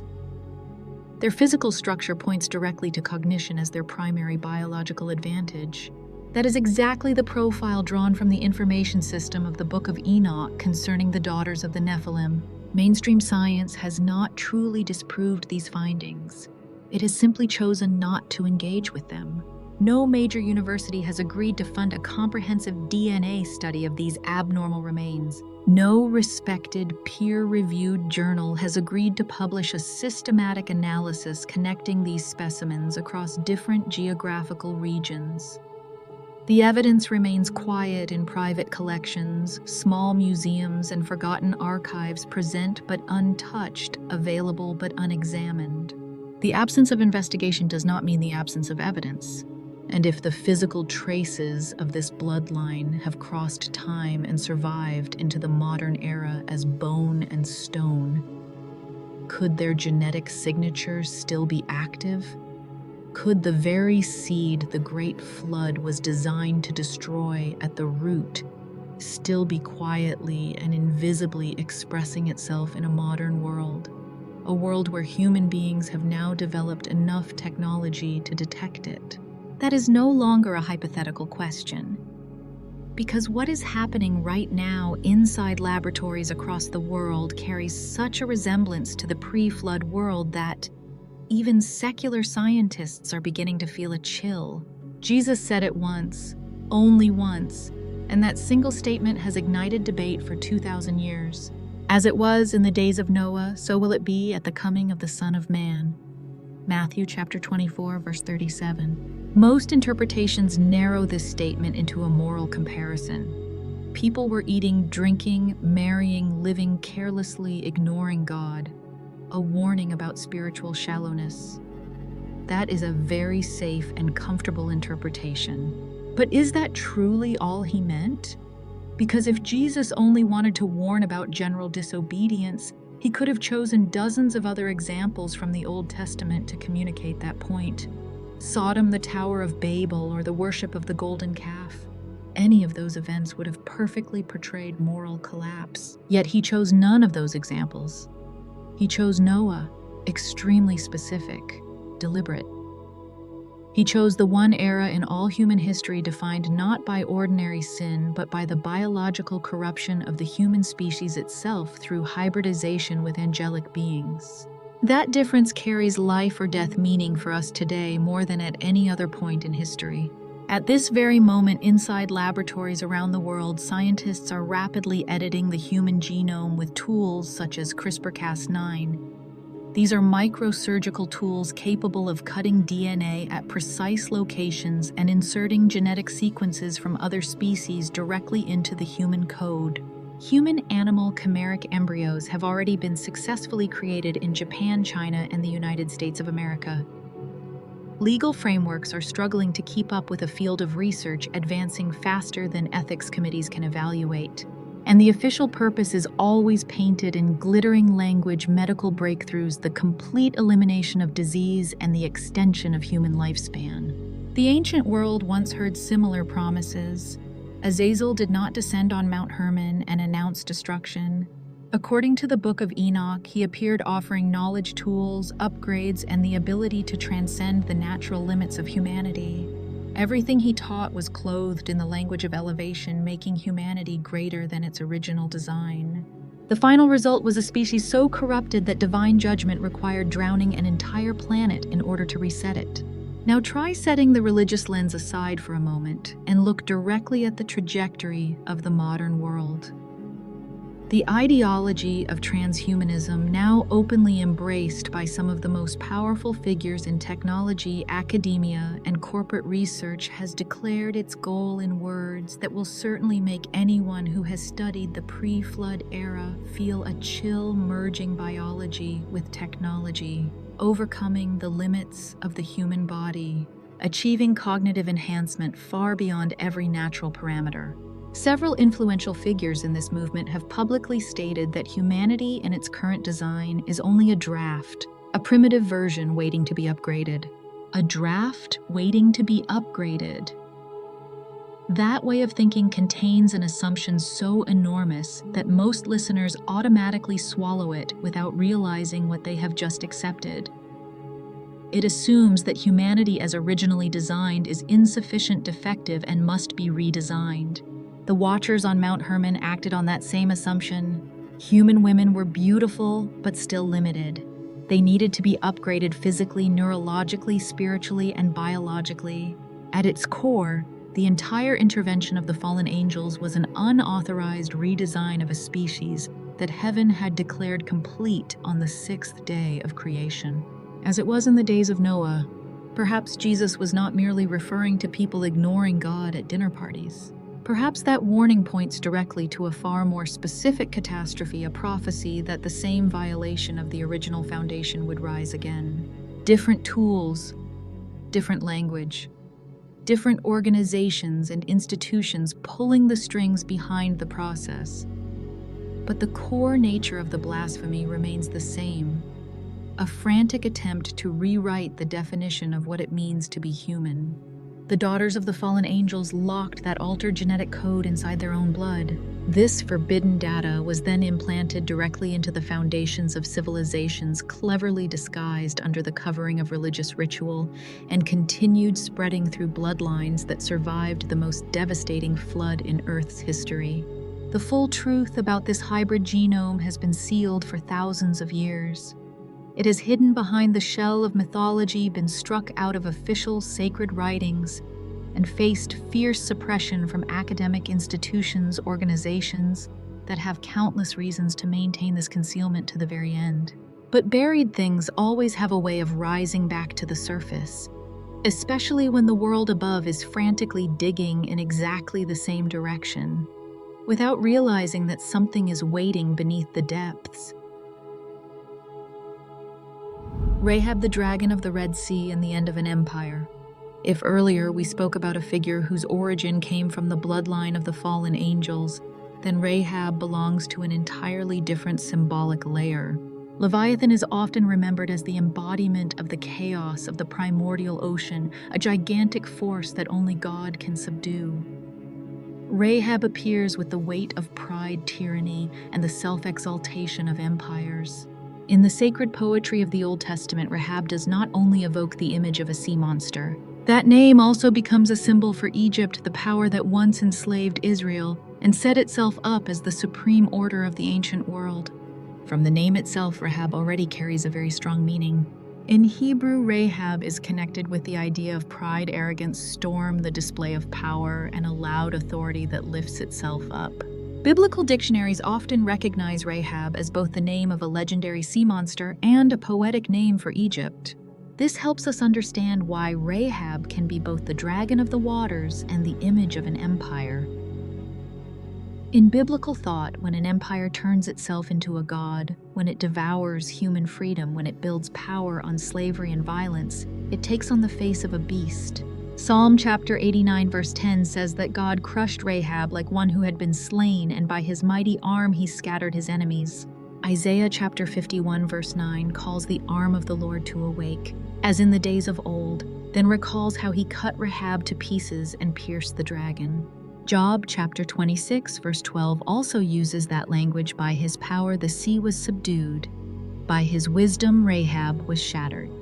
These passages do not describe Rahab like a creature being classified biologically. This is visionary poetry where history, theology, and symbol merge together. Rahab is at once the chaotic sea monster Egypt in mythic form and the symbol of every arrogant power standing in the way of God's rescue. That very combination makes Rahab the fifth monster in this file. If Leviathan is the terror of the deep sea, Abaddon is the destroyer who rules the abyss. The beast from the sea is the system of end-time power, and the four beasts in Daniel are empires appearing from the troubled sea. Then Rahab is the dragon of Egypt, the dragon carrying the soul of an empire that called itself divine. To understand Rahab, we must return to the Exodus. This is the foundational event in Israel's memory. The Hebrew people lived under slavery in Egypt. Pharaoh controlled their labor, reproduction, religion, status, and future. Hebrew male children were threatened. The people were forced to make bricks, build cities, and serve a royal system that viewed itself as the center of cosmic order. In ancient Egyptian thought, Pharaoh was not simply a political king. He represented divine power on earth, connected with the gods, maintaining Ma'at, cosmic order, justice, stability, and royal authority. This is exactly where the story becomes deeper than the liberation of a nation. The Exodus is not only Israel escaping forced labor, it is the confrontation between the God of Abraham, Isaac, and Jacob and an empire that had divinized its own power. The 10 plagues that fell upon Egypt were judgments upon its gods, upon its economy, upon the Nile, upon the crops, upon the livestock, upon the body, upon the sky, and finally upon the inheritance of Pharaoh's house. Layer by layer, Egypt's power was stripped away until that empire had to face a truth it had denied: Pharaoh was not God. Rahab enters this story as the symbol of the deepest part of Egyptian power. That is the part of pride, hardness of heart, violence, self-exaltation, the religionization of politics, and the politicization of the divine. That empire did not only possess chariots, armies, granaries, temples, and statues of gods. It also possessed a myth about itself. It believed that its order was eternal. It believed that slaves were born to serve. It believed that the Nile, the sun, the throne, and divine authority all stood on Pharaoh's side. In the poetic language of the Bible, that belief has the form of Rahab, a dragon coiled in the waters, a power guarding the passage. A dragon of the deep sea protecting the pride of Egypt. A creature representing the entire empire because that empire lived by devouring the freedom of God's people. Isaiah chapter 51 is very important because it directly connects two images: God cutting Rahab and God drying up the sea so that the redeemed could pass through. This shows that Rahab does not stand alone as a myth separated from history. In prophetic poetry, the defeat of Rahab is placed beside Israel's crossing of the sea. The Red Sea event becomes the place where history and sacred mythology meet. On the surface of the water, Israel walked through on dry ground. On the symbolic level, God tore apart the sea monster power of Egypt. In covenant memory, that was the moment the Most High opened a path of freedom right through a place that seemed completely blocked. Step into that scene. Behind Israel was Pharaoh's army. Egyptian chariots in the ancient world were symbols of military power. Wheels, war horses, archers, soldiers, and the sound of metal racing through the desert created a terrifying pressure. In front of them was the sea. In human eyes, this was the perfect trap. The slaves who had just escaped Egypt were cornered at the water's edge with no path to run, no equal army, no fortress, and no military plan capable of standing against Pharaoh's war machine. But precisely where human beings saw a dead end, God opened a way. Moses stretched out his hand over the sea. The wind blew, the waters parted. Israel walked through the sea on dry ground. On both sides, walls of water rose like corridors of judgment. The Egyptian army charged in after them, still believing that Pharaoh's chariots and willpower could drag the enslaved people back. Then the waters returned. The war horses, chariots, and army were swept into the sea. The system that had once devoured Israel's freedom was itself devoured by those very waters. In the book of Exodus, the story is very simple. God saved his people from Egypt. But when the prophets and poets retold it, they spoke in a different way. They said that this was also when Rahab was defeated. To put it simply, so it is easy to picture one side is the real event that happened. The sea split apart. Israel passed through and Pharaoh's army was drowned. The other side is the way that event is retold through imagery as though a sea monster had been struck down by God. These two ways of telling the story do not contradict each other. They complete each other. One shows us what happened, while the other shows us how weighty that event truly was. When you imagine Rahab lying beneath the Red Sea, lurking like a gigantic dragon, that is actually a very vivid way of speaking about the power of Egypt. On land, we see Pharaoh soldiers and chariots. But behind all of that, is something larger, a system, an arrogance, a power that seemed untouchable. Rahab is the image of that thing. Put simply, the Exodus story is not only about Israel running away from a king, it is the moment God confronted an entire system of power. He confronted the things people had lifted up as gods. He confronted the arrogance that had sunk deep into an entire empire. And if we want to speak in imagery, that was the moment he defeated the dragon standing behind all of it. When Israel stepped down into the bed of the sea, they were not only passing through water, they were passing across the boundary between slavery and covenant, between Egypt and freedom, between Pharaoh's kingship and God's kingship. Above them, the wind blew fiercely. On both sides, the water stood up like walls. Before them was a road they could not create by themselves. Behind them, the Egyptian army was chasing them, determined to force them back into slavery. The image of Rahab helps us feel the spiritual weight of that moment. When the Psalms say that God crushed Rahab, that is not empty exaggeration. That is Israel's way of singing about the day when the greatest oppressor in their memory was brought low. When Isaiah says that God pierced the dragon and dried up the sea, that is how the prophet awakened the memory of the Exodus to comfort God's people in a time of exile and crisis. If God had once cut down Rahab, if he had once opened a path through the deep sea, then he could still save his people from powers that seemed impossible to shake. In historical context, Egypt was one of the oldest and most powerful civilizations of the ancient world. That civilization built pyramids, developed hieroglyphic writing, controlled the Nile, established a complex administrative system, possessed a mighty army, and built a theology of kingship in which Pharaoh was placed at the center. For the smaller peoples around it, Egypt was not only a nation, it was a symbol of wealth, stability, power, and fear. That empire could provide food during famine, but it could also turn foreigners into forced laborers. It could open its granaries, but it could also fasten chains around the necks of the weak.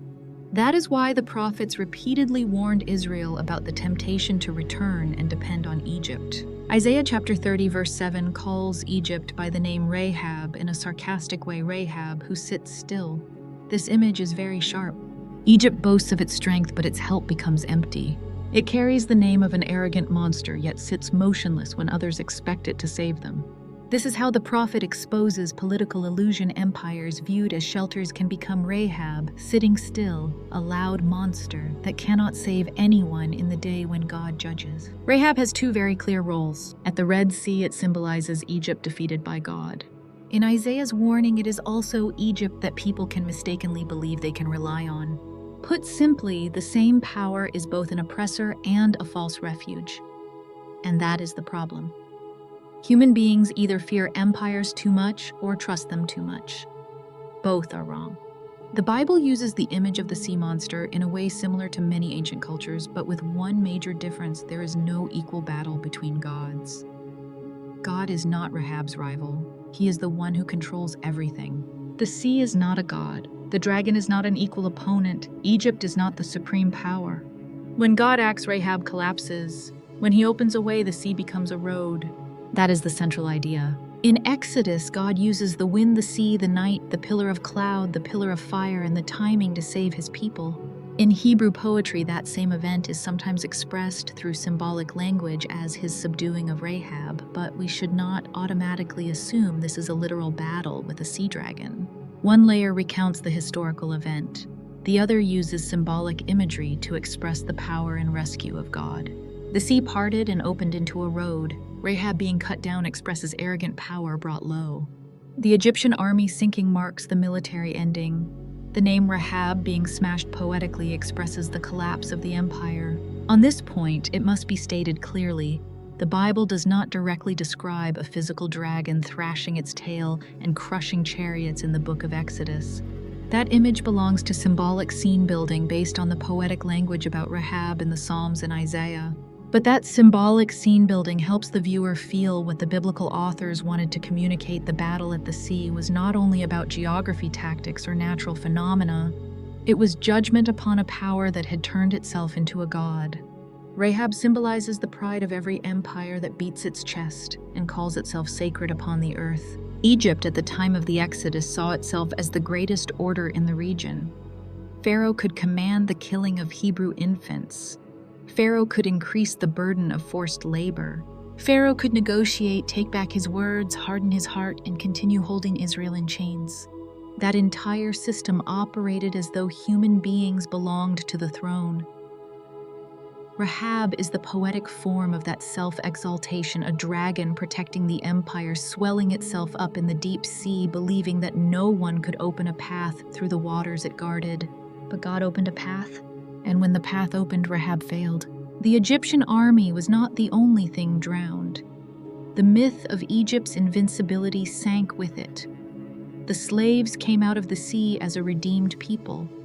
Pharaoh lost his authority over their identity. The chariots lost their power to pursue.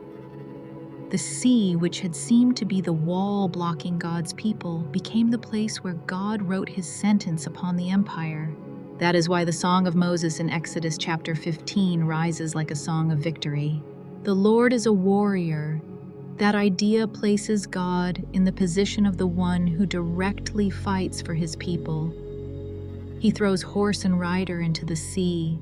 He causes Pharaoh's army to sink like stone in the mighty waters. This is the language of battle, but also the language of worship. Israel sings because they understand that their freedom did not come from human strength. That freedom came from the mighty arm that defeated Rahab. When Rahab is read as Egypt, we also understand more clearly the connection between Exodus and the prophecies of restoration. Isaiah chapter 51 does not only look back to the past. The prophet uses the memory of Rahab to encourage God's people in a different context. When Israel was in exile or under pressure from new empires, they needed to remember that God had once defeated the dragon of Egypt.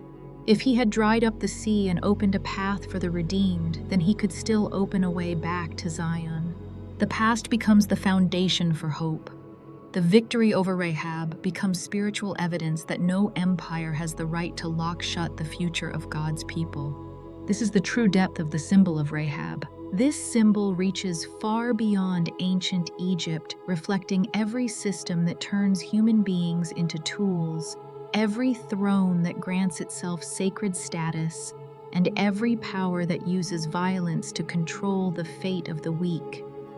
It also exposes the illusion of empires that believe the sea, the army, money, divine kingship, and propaganda can block the plan of God. Across the flow of history, new Rahabs continue to appear in many different forms. Military empires use violence to devour small nations. Economic systems turn human beings into commodities. States divinize leaders. Cultures of power treat life as property serving the throne. All of them converge in the image of Rahab, proud, swollen, trusting in strength, and ready to swallow freedom in order to preserve their own order. For that reason, the name Rahab carries a clear theological weight. Rahab is a symbol of how God sees arrogant empires. On earth, they call themselves the center of civilization. In biblical poetry, they appear as dragons of the sea. On stone monuments, they record victories. In the memory of God's people, they are sea monsters cut down. On the throne, Pharaoh wears a crown. Under the light of God, the whole empire bears the name Rahab, the boaster shattered by his arm. Rahab is linked with Leviathan and the other monsters in the Bible. Leviathan symbolizes the chaos of the deep sea and primordial power. Rahab carries the same sea monster substance directly connected to Egypt and the Exodus. The beast from the sea in Revelation continues that pattern at the end-time level when rebellious power rises and demands worship. The four beasts in Daniel also appear from the sea, representing historical empires. From the Old Testament to the New Testament, the sea becomes the place where chaotic powers appear, and above them all stands the sovereignty of God. He parts the sea, cuts down Rahab, subdues Leviathan, judges the beasts, and defeats the dragon. The theme running throughout affirms the supreme authority of the Creator over every chaos. The destruction of Rahab at the Red Sea becomes a warning to every empire. A system may possess a mighty army, control resources, mythologize power, build statues, raise temples, carve its name into stone, and force labor from the weak. When God opens a way for his people, all that power dissolves like sea foam. Rahab was shattered so that Israel could step into freedom, and so that every generation could recognize the limit of imperial pride. The Red Sea becomes the boundary between two orders: on Egypt's side, the power of Pharaoh and the chariots; on God's side, the covenant and the arm that opens the way. Rahab guards the old order. The dragon is cut down, and the sea becomes a corridor of rescue. The seafloor preserves that memory in the Bible. Tanninim, the primordial race of great sea monsters. After Rahab, let us move away from the Red Sea, away from Egypt, away from Pharaoh, away from every empire that ever beat its chest and called itself Lord over the earth. Because before armies charged down into the bed of the sea, before Rahab became the symbol of pride defeated by God, the Bible had already mentioned creatures far more ancient.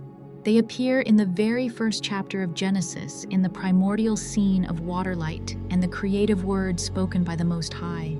Their Hebrew name is Tanninim. Genesis chapter 1 verse 21 records God created the great sea creatures, Tanninim, along with every living creature that moves in the waters and every bird that flies in the sky. Many modern translations choose softer terms such as great sea creatures or great whales. However, the deeper layer of meaning in the Hebrew language is far broader, more ancient, and far more fierce than that. The word Tanninim does not stop at whales or ordinary aquatic animals. In many biblical contexts, this root word carries meanings connected to dragons, great serpents, sea monsters, or oceanic beings bearing the power of chaos. They are a gigantic race belonging to the deep waters, a name that has troubled generations of translators. Should it be translated as whales, dragons, sea serpents, or sea monsters? Tanninim exist between two paradoxical worlds. On one hand, Genesis places them inside the order of creation. God directly created them. They belong to the world called into existence by His Word. The deep sea, no matter how mysterious and terrifying it may be, still lies entirely under the power of the Creator. The greatest creatures beneath the waters, no matter how much they made ancient people tremble, are still only created beings in His hand. On the other hand, later poetic and prophetic books use the image of Tannin to describe powers that go far beyond biological limits. The Psalms speak of the heads of sea monsters being broken by God upon the waters. Isaiah speaks of the dragon in the sea being destroyed on the final day of judgment. Ezekiel calls Pharaoh the great dragon lying among the rivers, the one who boasts that he himself made the Nile. Jeremiah compares the king of Babylon to a sea monster that swallowed God's people. From Genesis to the prophetic writings, this chain of imagery constantly interweaves real sea creatures with spiritual symbols of chaos, pride, and judgment. That is exactly why Tanninim deserve to stand firmly in the file of creatures forgotten beneath the depths. They rise before any empire is formed. They exist in the opening chapters before humanity even steps into history. They belong to the fifth day, the moment when the oceans begin to blaze with life, and they open a question that makes our imagination unable to stay still. In the thinking of ancient people, what form did the great creatures of the sea created by God truly have? The creation account opens with a chaotic world. The earth was not yet formed.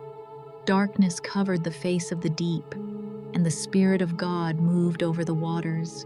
Then each spoken word created order. By the fifth day, life filled the waters and the sky. Tanninim are mentioned first before every smaller sea creature. This arrangement turns the great sea monsters into the opening mark of living activity beneath the sea. They are the largest, most mysterious, and most terrifying creatures brought directly into the creative work of the Most High. For ancient Israel, this was a shocking theological declaration. In countless ancient Near Eastern cultures, the sea and sea monsters represented chaotic powers that the gods had to destroy in order to establish order. The Babylonians told of Marduk defeating Tiamat. Canaanite traditions spoke of the confrontation between Baal and Yam. Images of sea dragons, twisting serpents, and many-headed sea monsters appeared everywhere in the mythologies of the Near East. But Genesis moves in the completely opposite direction. It does not tell of an equal battle. It does not allow the sea monster to play the role of God's opponent. It simply affirms one truth: God created them. One declaration like that collapses the mythological world of humanity completely. The sea is not a god. The deep is not an opponent. The sea monster does not rule chaos. Tanninim do not stand outside the order of creation. All things are under the word of the Most High.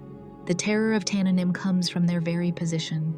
They could make ancient people think of long, massive, powerful creatures hiding beneath the surface of the water, but Genesis never gives them a throne.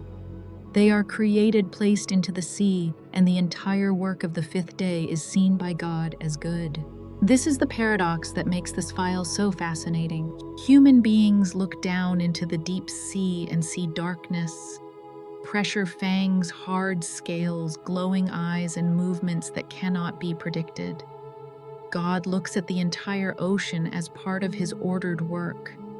To humanity, the deep sea is the final boundary. To the Creator, the deep sea is only one region within the world he made. When modern translations choose the term great sea creatures, they want to preserve accuracy within the context of Genesis, where the focus is on the power of creation rather than stirring the imagination about monsters. However, when creating documentary content, we must not allow the mysterious layer of this Hebrew word to be lost. Tanninim is a word with great weight. It pulls behind it an entire ancient field of meaning where whales, crocodiles, sea serpents, dragons, and imperial symbols meet. If translated too gently, listeners will miss the depth of the biblical world, where the sea is not a decorative basin of water, but a place containing power, danger, and things far beyond human control. The appearance of Tanninim is like the first doorway leading into the file of sea monsters. When Leviathan appears in the book of Job with scales like shields and breath that releases smoke, remember that the Bible had already placed the great sea creatures into the creation account from the very beginning. When Rahab is destroyed in the poetry of Isaiah, we see another layer of meaning from the same world of imagery. The sea monster becomes a symbol of pride. When Ezekiel calls Pharaoh the great dragon lying among the rivers, Tannin has moved from biology into politics, from the deep waters into the self-exaltation of kings. Pharaoh in Ezekiel chapter 29 is the clearest example. God commands the prophet to proclaim his opposition against Pharaoh, king of Egypt, the great dragon lying in the midst of his own rivers, the arrogant one who declares, "The Nile is mine. I made it for myself." This statement exposes the entire nature of arrogant power. Pharaoh does not only rule the river region, he claims ownership over the source of life for all Egypt. When Pharaoh regards himself as the owner of the Nile, he is blatantly seizing the position of the creator. For that reason, he is called by the image of Tannin, a dragon lying in the river, a sea monster enthroned over the waters, an empire turning itself into the master of the flow of life. This use of language shows that Tanninim are not only biological creatures, they are theological language about power.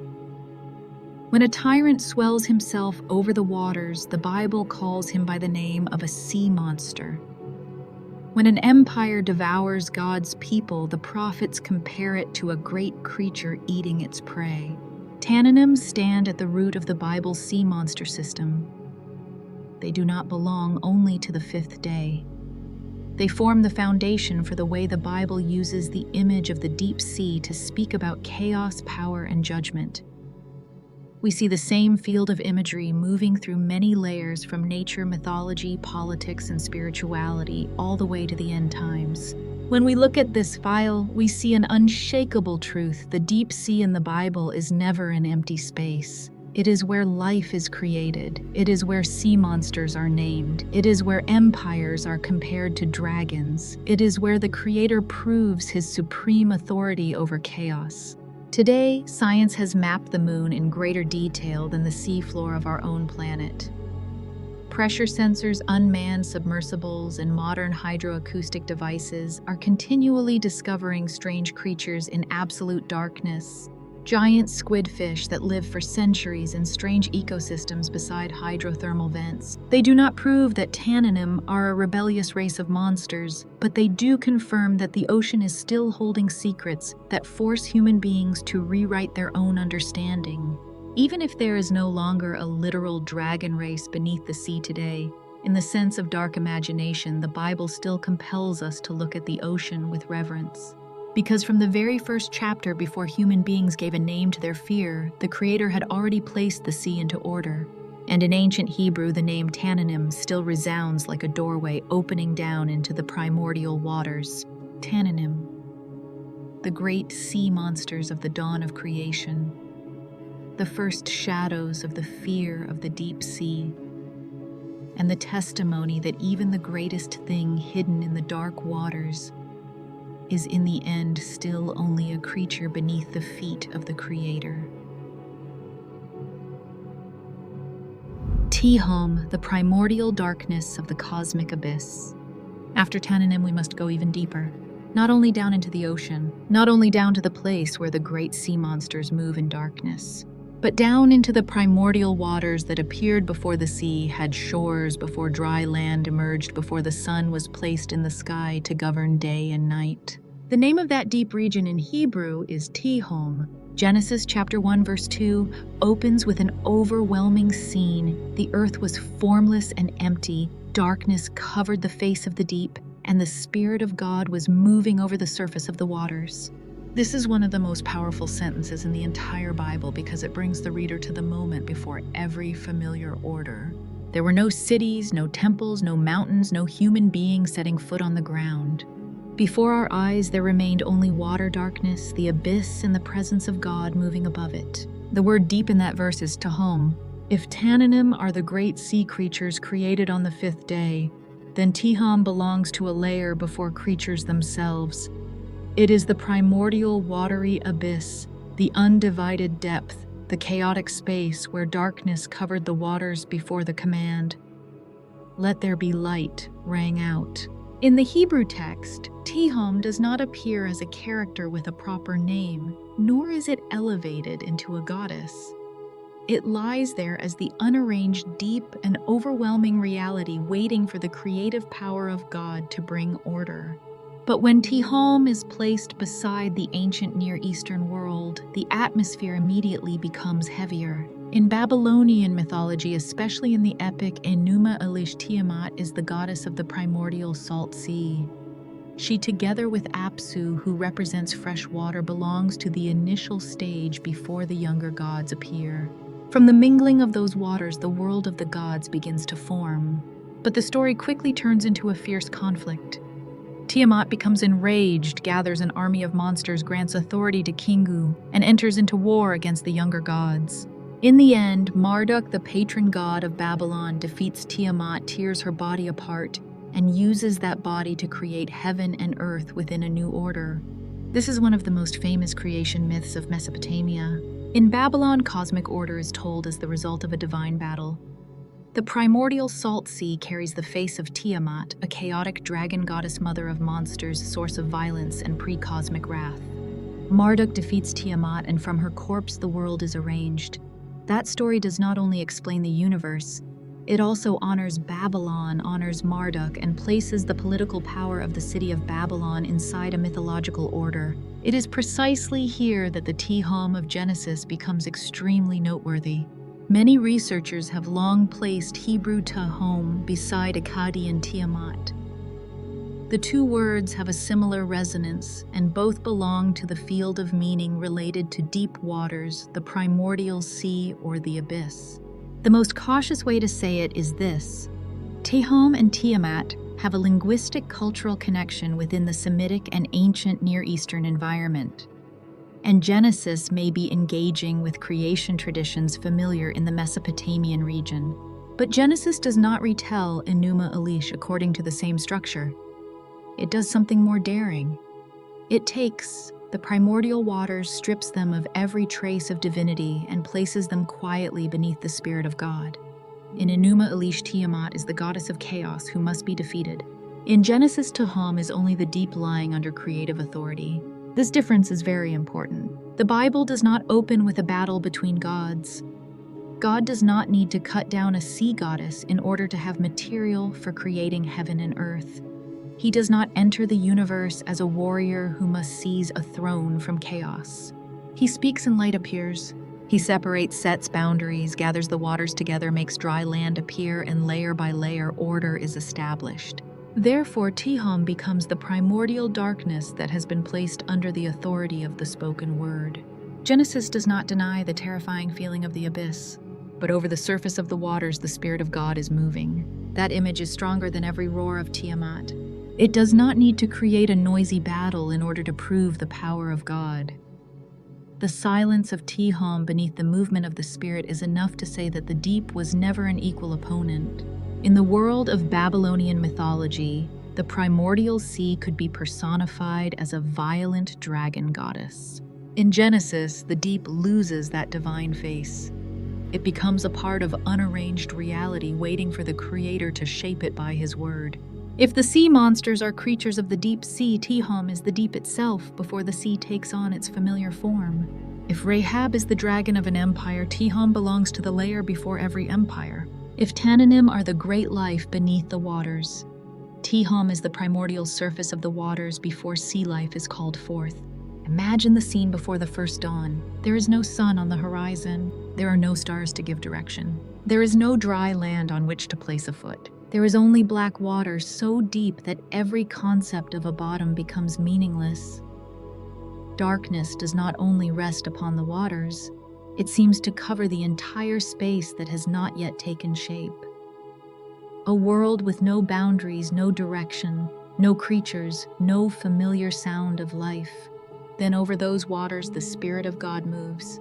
Not like a small god afraid of chaos, not like a warrior trying to survive in the Black Sea, but like the one who is present before all things, calm above the abyss, preparing to call order out of the place where there is not yet order.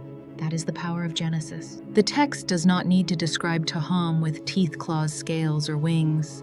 It is the undefined region before God separates, sets names, and makes the world habitable.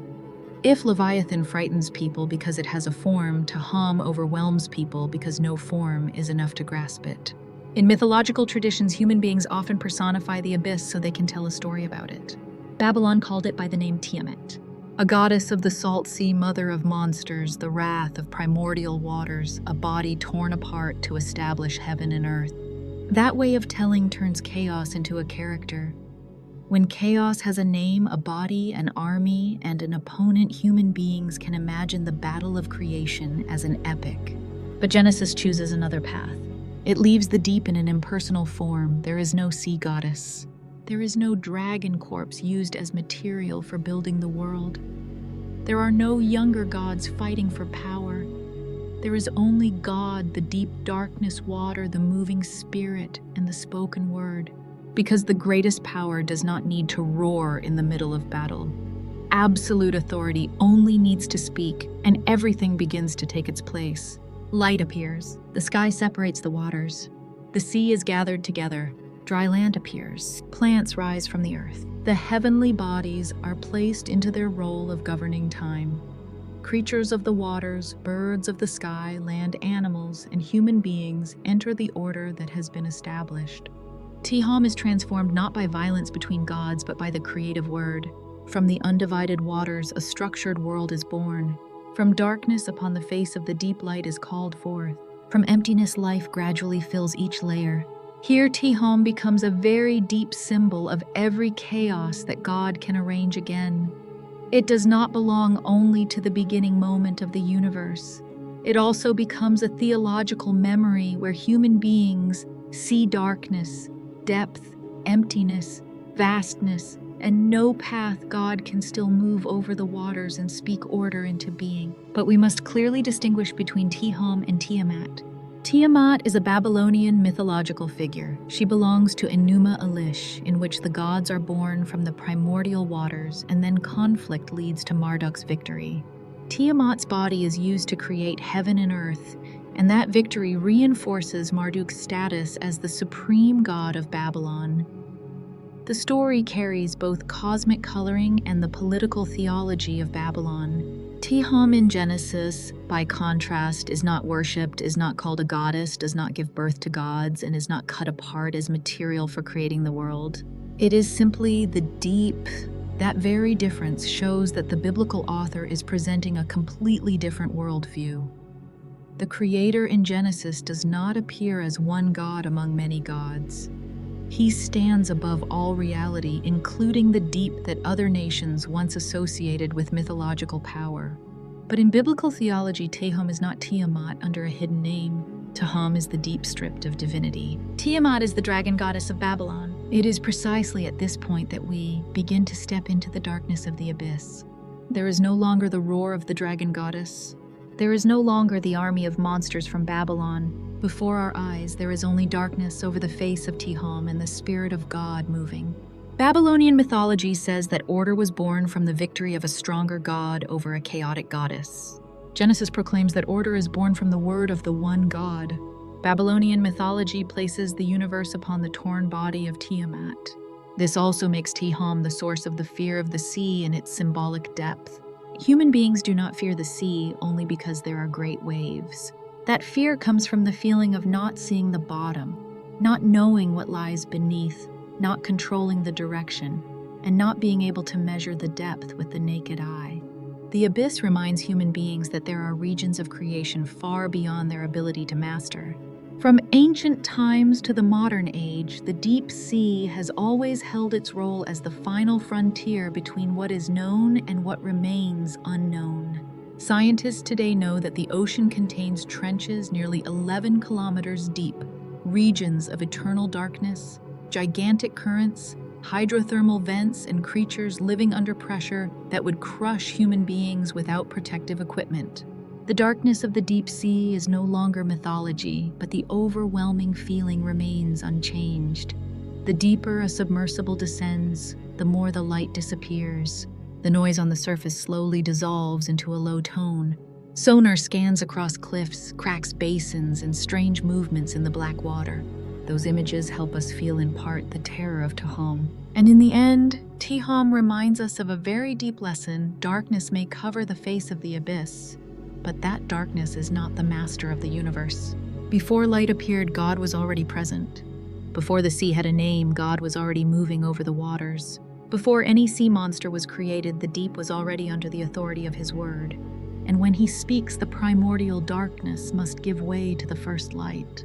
And now, after we have passed through the 7 most terrifying files of the deep sea, the abyss, and the apocalyptic visions, there is still one final gift for those who have stayed until this very moment. Exactly as promised in the opening, the creature standing in the number 1 position will make you look at the spiritual world with an entirely different eye. The final boss monster in today's video is Kraken, the final boss of the abyss and humanity's fear that never dies. After Leviathan, Rahab, Tanninim, and Tehom, we have passed through the most ancient layers of water in the Bible. Leviathan brings us to the sea monster that only God can subdue. Rahab pulls us back to the Red Sea, where the pride of Egypt was shattered in the sacred memory of Israel. Tanninim opens the primordial Hebrew layer of the great sea creatures created in the very dawn of creation. Tehom takes us down into the black waters before the first light, where darkness covered the face of the abyss and the Spirit of God moved over the waters. But the final boss of today's file comes from another direction. It does not step directly out of a Bible verse. It rises from the legends of northern sailors, from the ice of Norway and Iceland, from seas where fog could swallow an entire ship, from the memory of people who lived by the ocean but never truly mastered the ocean. Its name is Kraken. In Nordic folklore, Kraken is described as a gigantic sea monster, often taking the form of a giant octopus or giant squid hiding somewhere off the coasts of Norway, Iceland, Greenland, or the North Atlantic. It lies deep beneath the water where light grows weak, pressure increases, and every human sound becomes only a tiny vibration in the Black Sea. When Kraken rises, the sea surface changes as though an island has just emerged from the ocean floor. Gigantic tentacles can wrap around masts, pull the body of a ship downward, and then open a whirlpool that swallows the entire crew into the abyss. This is why Kraken has become one of the most famous monsters in popular culture. Films, comics, games, adventure novels, and pirate stories all love it. Kraken has everything a sea monster needs: gigantic-sized tentacles, the abyss, shipwrecks, the sound of splintering wood, terrified sailors, and the feeling that beneath the calm surface of the sea there may be a creature larger than human imagination. It is the giant squid. For many centuries, sailors told stories about creatures with long tentacles, large eyes, huge, soft bodies, and the ability to vanish into the deep water. People on land could dismiss those stories as exaggerations after long voyages. But later, when giant squid carcasses began washing ashore, when scientists measured their bodies, eyes, suckers, and tentacles, the Kraken legend suddenly had a very frightening biological foundation. The giant squid, with the scientific name Architeuthis dux, is one of the largest invertebrate animals ever recorded by science. Large individuals can reach about 13 meters, including the 2 long tentacles, and unverified historical reports have pushed the number even higher. Most of that length lies in the feeding tentacles, stretching out like 2 living ropes in the darkness. Its actual body is much smaller than the image of a kraken as large as an island, but to an ancient sailor who saw a tentacle rising beside a ship, that difference would almost no longer matter. In a moment of panic, a creature as long as several human bodies with eyes as large as plates, pale-skinned tentacles full of suckers, appearing among the night waves would be more than enough to become a monster. The legends of Kraken often connect it with the eternal enemy of the sperm whale. This detail is very noteworthy because modern science confirms that sperm whales truly hunt giant squid and colossal squid in the deep sea. On the skin of sperm whales, people have repeatedly found round marks left by squid suckers. Inside the stomachs of sperm whales, squid beaks made of chitin have been found in large numbers, becoming evidence of the battle beneath the deep sea between a gigantic predator and mysterious cephalopods. To ancient people, if a sperm whale surfaced with its body covered in round scars, the imagination could very easily create the image of a battle between a whale and a tentacled monster in the darkness. In Nordic tradition, Kraken was not an image that appeared late in films and was then attached to the ocean. Motifs close to Kraken were already present in medieval texts. In the 13th century, Icelandic and Norwegian traditions told of gigantic sea creatures, such as Hafgufa and Lyngbakr. Hafgufa was often described as a gigantic sea monster capable of lying still like an island or a strange region of water, then using a method of attracting fish in order to feed. Lyngbakr suggests the image of a creature so large that sailors could mistake it for an island. These stories appeared in the context of northern people living among cold seas, traveling far by boat, facing fog storms, reefs, whales, strong currents, and waters they could not yet measure. One important text is Konungs Skugsja, or the King's Mirror, a Norwegian instructional work from around the 13th century. This text discusses many issues concerning morality, politics, trade, seafaring, and strange things in the North Atlantic region. In the section about sea creatures, descriptions of Hafgufa and the monsters of the northern seas became part of the imaginative storehouse leading toward Kraken.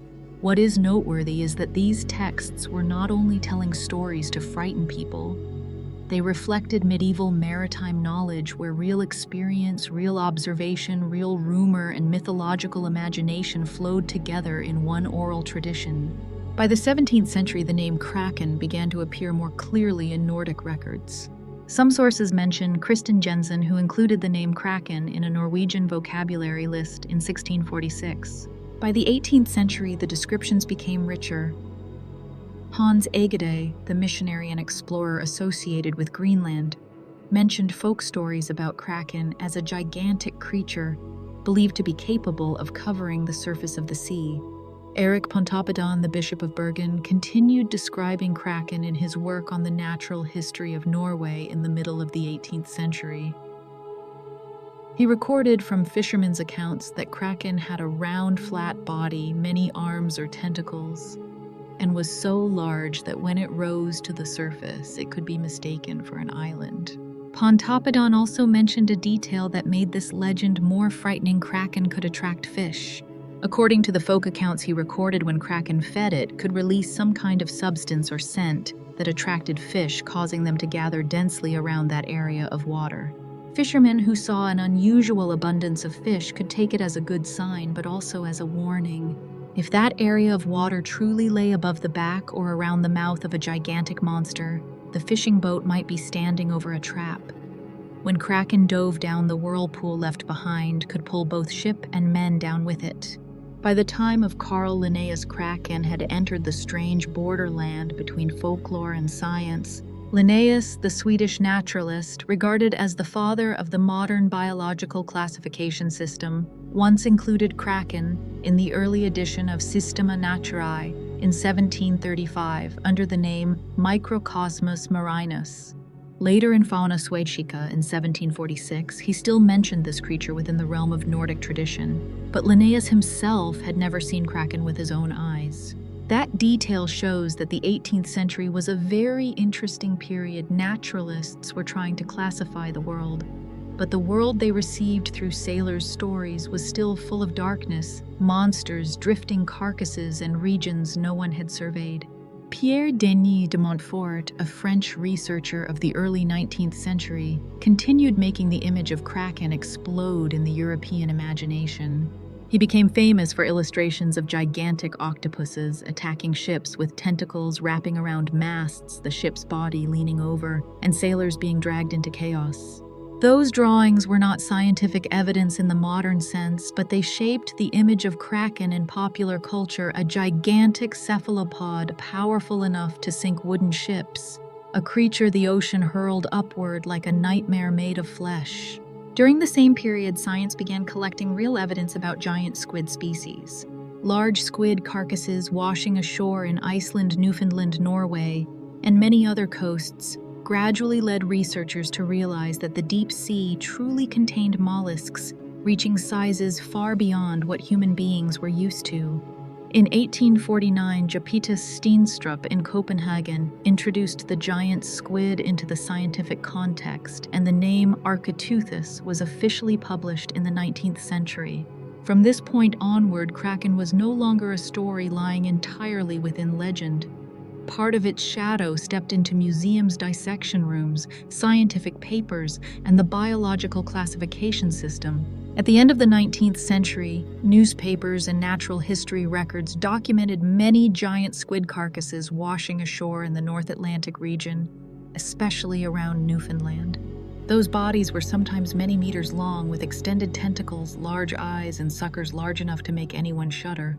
Many popular reports mentioned individuals 18 meters, 20 meters, or more.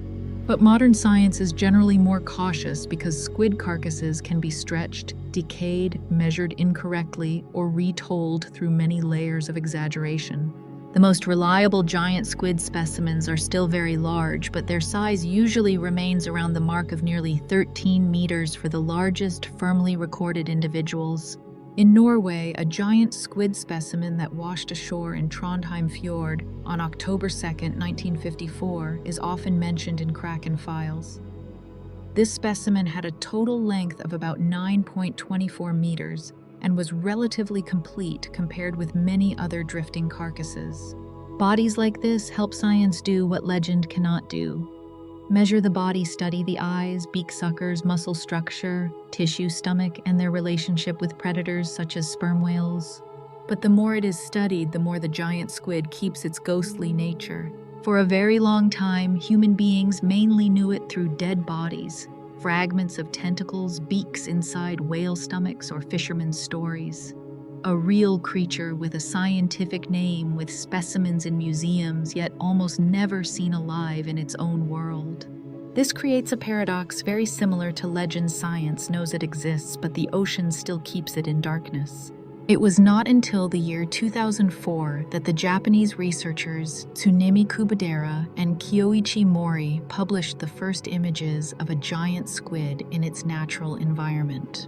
The research team chose a familiar feeding area of sperm whales' lowered bait to great depth, attached a camera system, and waited patiently. When the creature attacked the bait, hundreds of photographs were recorded. A piece of tentacle broken off and left on the device was later confirmed by DNA, marking the moment when humanity for the first time looked directly at the shadow that had haunted sailors for many centuries. Entering the year 2012, the Medusa camera system continued recording footage of the giant squid off the coast of Japan, opening a new chapter for ocean science. This footage showed that the giant squid was not a lazy mass of flesh drifting aimlessly. It displayed active hunting ability, sensitive response to its environment and movement through dark waters in a way far more sophisticated than earlier imagination had allowed. By the year 2019, an expedition supported by NOAA continued filming this species in the Gulf of Mexico.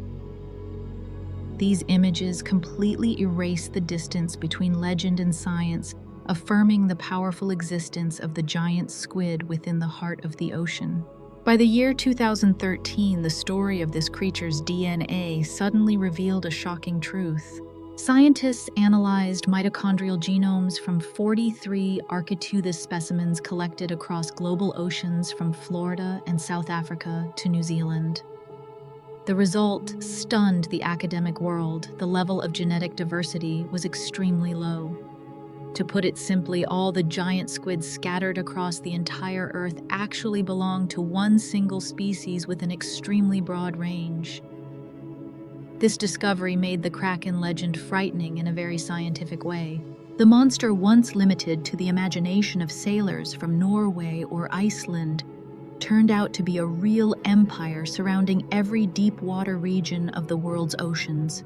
At this point, biological classification requires us to draw a clear boundary between two great entities, the giant squid Architeuthis dux and the colossal squid Mesonicoteuthis hamiltoni. The giant squid stands out because of its spectacular total length, thanks to its two extremely long hunting tentacles. Meanwhile, the colossal squid living around the icy waters of Antarctica holds the crown as the heaviest invertebrate animal ever known. It possesses a more solid mass of muscle, the largest eyes in the animal world for seeing through the darkness, and razor-sharp rotating hooks equipped along its tentacles. The most famous colossal squid specimen currently displayed at the Te Papa Museum in New Zealand weighs approximately 500 kilograms. Reliable scientific records affirm that an adult colossal squid can exceed the threshold of 500 kilograms patrol at a depth of about 1,000 meters and serve as the eternal life and death opponent of the sperm whale. There have been countless rumors in the media about squid carcasses weighing tens of tons, even up to 25 tons, drifting onto the coasts of Tasmania or Australia. These fantasy numbers spread at lightning speed because they perfectly satisfy the thirst for the Kraken monster myth. In reality, scientists have completely rejected these unreasonable records because they lack a foundation of verified evidence. For an honest documentary file, terror never comes from exaggerating numbers.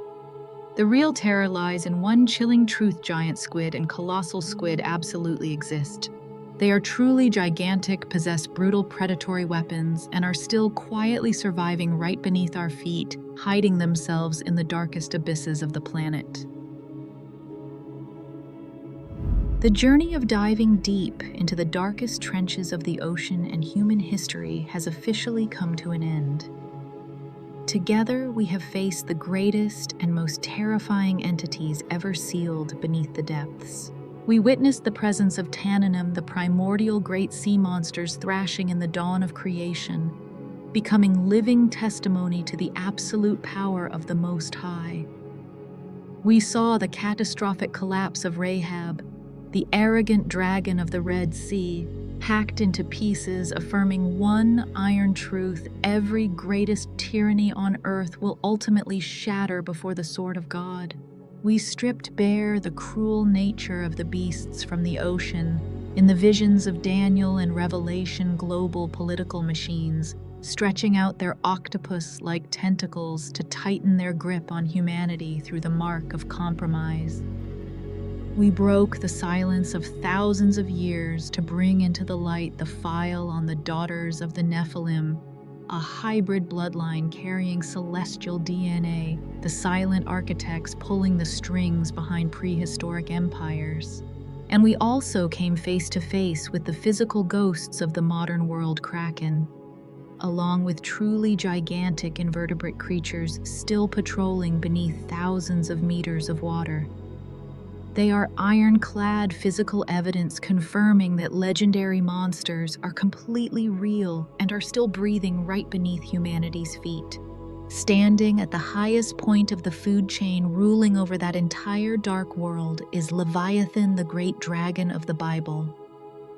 A masterpiece of primordial chaos, a proud force unbending before every weapon forged by human hands, yet forced to bow completely under the authority of the Creator. These forbidden files send us a message of enormous weight. The abyss reaches far beyond an ordinary geographical concept. It is the fiercest battlefield of spiritual forces. It is the greatest archive containing the hidden fragments of history that have been covered up. Every dragon scale, every iron jaw, every abnormal bloodline, and every machine of tyranny all converge upon one single truth. No matter how gigantic and cruel the monsters rising from the abyss may be, they are forever only tiny grains of sand before the eternal throne of judgment of the Creator. The sentence has already been fixed. Final sovereignty forever belongs to the kingdom of light. Thank you for holding on to your courage and walking with Sandy all the way to the very edge of the abyss today. Our mission has always remained firm and burning to reveal the truth, to decode the greatest mysteries of the world of humanity and of the entire spiritual realm. Keep your mind sharp, stay awake before every enchanting melody of the modern Babylonian system. And always remember this: the light of truth always possesses enough power to burn away every darkness beneath the depths. Press subscribe right now to continue standing with us in the next earth-shaking journeys. I am Sandy. Goodbye for now, and I will see you again in the secret files to come.